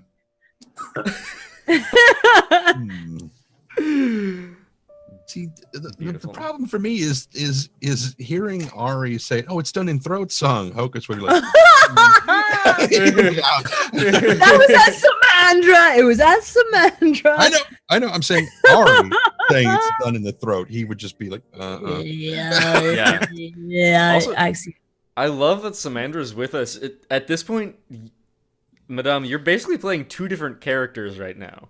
"Welcome to." Mhm. We might need a character sheet for Samandra. I'm starting to wonder because we're doing things like trying to get Samandra to convince people into doing things and whatnot. I wonder how long Basically, I it'll feel like be. All in Johnny command. kills her. Well, I was going to say, I wonder how long it'll be before Mercy shows up and puts a bullet in her. So I'm actually looking for a legitimate reason for that to happen. Like the Mercy to show up. I'm not saying Mercy to show Okay, up I and was shoot gonna say- Samandra. For Samandra Okay. to die, like, I think at that point, you had this great story of like, they're finally giving it a real shot. And then somebody else gives it a real shot. Like You want- oh no. Everything in this story will end up being a tragedy. I guarantee you by the end of the season, it'll all be You want- tragic. You want to break love a good Jinx? tragedy. That's how you break Jinx. So Is kill Samandra. basically, Yeah. Samandra's chest just explodes, and we hear from not too terribly far away a voice that is clearly not Sling say, "I have a gun." And we'll call them Janie. Janie's got Mercy's a got a gun. Ooh. Mercy's got a gun. All right. Look at Johnny's brain just ticking. Oh, I'm You working just on it too. So. Yeah, there are plenty of things that can happen. Mercy showing up in Udwasha is really going to be hard to sell, but I think I can do it. I think I can do it. Oh, goody. Save it for a Devil's Bargain. Oh, there's already way too many Devil's Bargain things related to Mercy at this point. Got it. All right, send it to me. Okay. Thank you guys. Let's go around to everyone and ask you guys who you are, where you come from, and what you thought of tonight's episode. And we're gonna start this time With Trendane? Actually, instead, we're gonna start with Trendane. I figured. So, oh, what a great show we have. I love this show. So much shit is going to go so wrong so fast. The delight on your face is amazing for that. I just want you to know. I love this kind of thing. It's really, really cool. And unlike what that command that was just put into Twitch chat says, don't follow me on Twitch. Follow him on Twitch. He doesn't do anything. He does do something. He was streaming earlier this week. He hosts this channel sometimes. I host this channel every time. I just, if you want to interact with us, don't hang out in my channel watching me host. Hang out here in this channel so you can talk to us in chat. Anyway, so you follow me on Twitter, and just that's the easiest way to keep in touch with me. On rare occasion, incredibly rare occasion, like maybe 3 times in 2 years, I do stream. Aside from that, I am on other people's streams and I host them. So just come to follow me on Twitter. You'll find out where we're going to be. Yes, that on Twitter. As I said at the top of the show, I am a professional voice actor and audiobook narrator person. You can find me here on nights, and on this coming Saturday, I will be over at Arvin Elrond's channel, where we will be playing more of the Rise of Tiamat 5th edition Dungeons & Dragons, where I play a human druid named Fifely Harper, who is very, very angry with the Harpers, the spy network group that he joined, and is now just kind of come to the conclusion that maybe he chose the wrong side, because he's very, very, very pissed off at them. And aside from that, here and on some Tuesday mornings is in California time, we have an Adventures in Middle Earth D&D-esque live stream over there. Again, just follow me on Twitter. You'll see when all of that stuff happens. And aside from that, I mean, Madam Gandalf. Hi, I am aside from that. Hi. like a 42-ounce side of really delicious potato salad. And they just sit there and just eat and cry, and just, not that I would eat Madam Gandalf and cry. Sorry, go. Just I don't mind being. May I compare thee to a potato salad? Is quite my favorite line of Shakespeare. No, just did it. Girl, I'm gonna eat you like a tub of potato salad. No. I'm gonna get you like some celery and potato salad right there. Wait, hang on. Celery? Yeah, sometimes in potato salad you might add a bit of celery for a crunch. Mm-hmm. But on that note, I'm so concerned right now that you're putting celery in your potato. That's how Hocus feels all the time. Just think about how concerned you are about the potato salad right now. That's how concerned Hocus is about everything. Please continue. Now you know how I feel. Hi, I am Madam Gandalf. You might know me as Madam Gandalf or Madame Gandalf or Madam, or however you like to say Madame, or sometimes people say Madame. Yeah, you can find me here on Twitch. I'm a full-time streamer here. I do pub quizzes, cooking shows, variety of games. I sing in the shower sometimes even. So you can find me doing a majority of things here on Twitch, and as well as many different talk shows or D&D games. I kind of get around a lot, just like Ari does. So thank you so much for being here, because I love playing Ari. Ari is my first time playing a character that is basically the most over-exaggerated version of myself that I possibly can be. I make enough like innuendos as it is as a regular human, and then you take it to Ari level, and it's just there's the line. There's Ari. So thank you for putting up with me. And on that note, I'd like it to take it over to the lovely Joff. Hi, I'm Joff, otherwise known as Owlbare over on Twitter. That's bear as in, not as in. Yeah, you can find me over on Twitter where I will wax poetic about cups of tea and slices of toast, and I will talk about, I don't know, anything and everything. RPGs, how amazing dice are, and more often than not recently, how my mental health is doing. But yeah, if you like my ramblings, please come over and find me on Twitter. Occasionally I play D&D, and obviously I play Blades every Thursday at 5 Pacific. And that's it. That's all I got. Kitty, over to you. Hi, hello. I'm AwkwardKittyInc. I am a full-time broadcaster here on Twitch. I do roleplay and creative. And in a sense of roleplay, I don't normally do D&D or games like this. I go into any game that I can speak to other people and play characters and do weird voices, and it's all live improv and great fun, especially now since the new ARC DLC has dropped. So we're getting to, it's Aberration. I think it's called Aberration. Everyone's calling it different things. I don't know. It's like a space thing. So if you've ever seen the anime Space Dandy, I'm playing a female version of him. Then she's just great. She's fucking awesome, and she's so lewd, and she's the captain of a crew that's the bounty hunters of a sort. You know, we look for strange aliens, we turn them in, we get lots of oolongs. It's a great fucking time. She's very lewd. She has a gigantic tits. It's a lot of fun though. It is. We do have it comes to a point in her character. Now we have a lot of fun doing ARC roleplay. So if you've never experienced roleplay outside of this, I would definitely recommend checking it out on my channel. School is out for a whole month, so I'm streaming every single day now, especially now that I'm not in New York.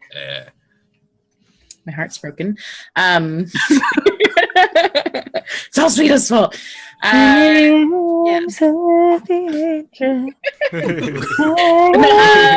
Other than that, I make art, channel art, emotes. I'm currently working on cherry emotes, which I will never fucking do again because this shit's hard. Arts. I'm also an oil painter, so if you like having your portrait painted, I can paint you.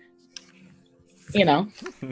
So yeah, that's me. Check me on Twitter. Same thing, AwkwardKittyInc. I ramble about a lot of things and post cheesy, gross pictures. Sometimes actually cheesy. I made a gigantic bath of mac and cheese a few days ago. What? I mean, that mac and cheese, in fairness, did look amazing, and you had multiple types of cheese, which... I'm going to go eat that as soon as the stream is over. Paint me like one of your French girls, okay? I mean, can I Cook me like one of your French cheeses. No, if I paint you like one of my French girls, I gotta be able to put like a fucking dog head on you or something. It's gotta be fucking classy. I'm a furry. That's That's classy. perfect. It's I great. know, it's perfect. I will throw money at Kitty if she will do a picture of Trendane. I will seriously do this. Yeah. I'm just saying that right now. Do it. And it's going to be on Trend's wall right behind him. No. This is a map of Faerun. You don't get to cover this. Well, you see, if you What look about the other really, thing? no, listen, if you look really closely, just above his shoulder, there's a tiny little image that I already did for him. He's just not telling you about it. Well, there is Thindal right It's here. very small. It's in there. There's the city of Thindar right here. It's in a gallery that's in that city. It's there. Yeah. It's called the Gallery of. Yeah. It's not a nice place. Well, I mean, where else? It's my favorite. You know. Now, when she says, put a dog's head, I mean, it was like a taxidermy, like a rat diorama. She was trying to do like a Cerberus thing. She only had one extra dog head. It was really not fun. I'm so confused. Good. You're not meant to understand, Johnny. One I'm day, not, maybe- apparently. Let me maybe show when you. you're older. Wait, give me. I'm a mod. I can post links. I'll show you. Uh-oh. Oh no. But my internet's really slow right now. All right, just let it It's fine. upload. Give While it a you're minute. doing Let's, that, you talk about- Johnny, you talk about yourself and what you thought of today. Okay, so I'm going to do this really quickly because I actually need to get out of here so I can go get food and then go watch Star Wars because I don't know if anybody knows, I'm a huge Star Wars nerd and it's ridiculous. And I'm pissed that I didn't get 7 o'clock shows and you had to cancel the episode and all that shit. But yeah, no spoilers, guys, but I'm a big Star Wars fan. Anyways, I'm Johnny. I run the Video Store Cowboy channel. I'm also the GM for 6 and 20. 6 and 20 is this crazy thing that we do across 3 channels, right? It is, Tuesday nights on my show or on my channel, The Void, 5 p.m. Pacific, 8 p.m. Eastern. Wednesday nights over on Unmade Gamies, where it's the Shroud. Again, 5 p.m. Pacific, 8 p.m. Eastern. And then Thursday nights here on Not-So-Speedruns, where the Phantom is the best crew. I've said it millions of times. Go ahead and clip it again, though. That's it. I'm good. I will plug everything else I need to plug on Twitter because we need to get out of here and go get food. So, Yeah. Thank you, Johnny. Yeah, Johnny is the fantastic DM here, and he is an absolute madman. So definitely go follow him. You can also follow us on YouTube and catch up on old episodes and stuff like that if you want to see more. both you can Mike and also... I are behind on those, by the way. So we're trying to catch up. Oh yeah, I just uploaded. I finished uploading last week's while we were doing this episode, so it's good. We're up to date. You can also, as of now, support us on Patreon. Patreon did a bunch of stuff that no one liked a while ago, but then they undid the stuff, so we're fine launching it now. But you can go ahead and support us there. I'll be doing our first exclusive patron only post right after this episode tonight, which will be a video that was season 3 prep for this show, which we had with just Hocus, Joff, Kitty, and I, where we kind of planned out. Yeah, you were invited, okay? I don't remember being invited, but that's okay because that was probably during that really bad period, busy time period. That's why. So we'll be uploading that to Patreon soon. You can go support us there, and it's another good way to support the channel if you like what we do. There's currently not much on the Patreon. But one last announcement, very important. Tomorrow, Friday, 8 p.m. Eastern Time, we'll be starting our Cast Together 24-hour charity stream for supporting the American Foundation for Suicide Prevention. Cast Together is a community that I helped start that is a collection of streamers who are dedicated to mental health, trying to end the stigma around it, raise money for it, and just be voices of solidarity in the community. Because around Twitch there is a lot of mental illness and a lot of problems that people have, and we want to try and do as much as we can for those communities. I don't know what you people are laughing about. This is a very serious conversation because going we're on. so happy about what you're doing because it's amazing and it's great. It's absolutely awesome. It really is. It really is. But yeah, there's links in chat there. Follow the Cast Together Twitter, follow the Twitch channel, follow the community. If you're a streamer and want to stream to the community raising money for mental health, you can join our Tiltify team. You can stream and we'll help support any other streamer who wants to support the cause as well. But yeah, starting tomorrow at 8 p.m. Eastern, we'll have a 24-hour stream on twitch.tv/casttogether. You'll see me there, you'll see Kitty there, you'll see Johnny there. Johnny will be actually starting off the show with us. He'll be running a game of Tales in the Loop, I believe, which is another awesome tabletop game. Yeah, I'll be running 2 games of that this weekend. One tomorrow night and then one over on Mike's 12-hour charity as well. Tomorrow night will be the Snowball style event from Stranger Things Season 2, but more in a fantastical sort of weird sort of way. And then Saturday will be Christmas in Medford, Massachusetts. Nice. So, yeah. Johnny, just a quick note for once the stream ends, you should make a Discord chat for all of us and like a Roll20 and invite us to it and tell us what we need to do. You know, it'll be fine. Probably a good idea. But yeah, Johnny will be DMing that game. I'll be playing in it. And we'll also have Grant Ellis playing in it. And some other lovely people as well. You'll be able to see Kitty on in the early morning of that stream, and you'll see me playing some games after that, as well as Celesme, Celeray, Jesse Quill, Super Frenic, Chelsea Dagger HD, Mziety, who rated us earlier, will be also participating, taking part in the talk show that we do at the end, where we just talk about mental health and stuff like that. So it's a really great cause. I would really appreciate it if you guys would come out tomorrow. Make sure you just follow the Cast Together channel, and yeah, it'll be an event to behold. And so for those of you who think talking about mental health isn't cool, I would remind you that not only did Matthew Mercer and Holly Conrad and Pat Rothfuss, they had a big live stream recently where they talked about mental health and stuff and the various things that they have to go through. It is fucking cool to talk about it. Yes, it is. Yes. Well, so I'm just going to say this right now. D&D is the reason that I got out of being in a really negative, depressed space. 2 years ago, my kid came to me and said, "Hey, want to play D&D?" All right. And I hadn't played in 20 years. It brought me out of it. So this medium, this space, it's important. It helps people explore and deal with and come out of and heal. So it is really great because of Speedy and finding like the D&D community. I found a whole other side of Twitch. Absolutely. Much more beautiful side of Twitch. Yeah. All right. Go pee. What? Please. I said go pee. She is currently she has got clothespins. No. I think a lot of us need to go. So Speedy, can you just fucking end the stream so we can get out? All right. Yes. All right. Fine. I'm leaving. See you later, guys. Bye. Thank you guys so much for coming out here and watching. You guys are the best as always. Make sure you follow Cast Together. Come out and support the stream tomorrow starting 8 p.m. going all the way to 8 p.m. the next day. And we will see you all next time. Thank you so much for watching. Everyone is gone. Everyone is gone. And you know, whenever the stream is going on for way too long, people just really want to go pee but they can't.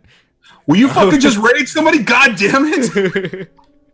This reminds me of one time when I was in the army, and you know, this is the time, you know, when things are just going on, and you know, some people really need to pee, but it's really important to just spend some time talking, and finding someone to raid, because I wasn't thinking about that for all this time until then.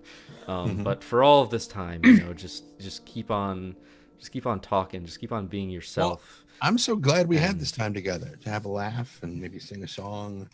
And though gray skies may come and bring us stormy weather. No, actually, that's a song. Never mind. Yeah. And you know, whatever may happen, we're just gonna go ahead and raid someone. We're just gonna go ahead and raid the wonderful, the great Haley. Who is now? What? We're gonna do that. I mean, you know, eventually. Okay. She's a wonderful streamer. She used to play D&D on this channel. She took part in the last Cast Together stream, and she's just a really awesome person. She's currently playing some Rise of the Tomb Raider. Did that raid command not work? Nope. Seems like it didn't. It said to follow you. That was just a coincidence.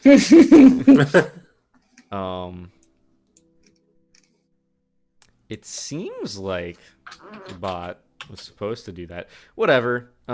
Just go ahead and go over there, and we're gonna I'm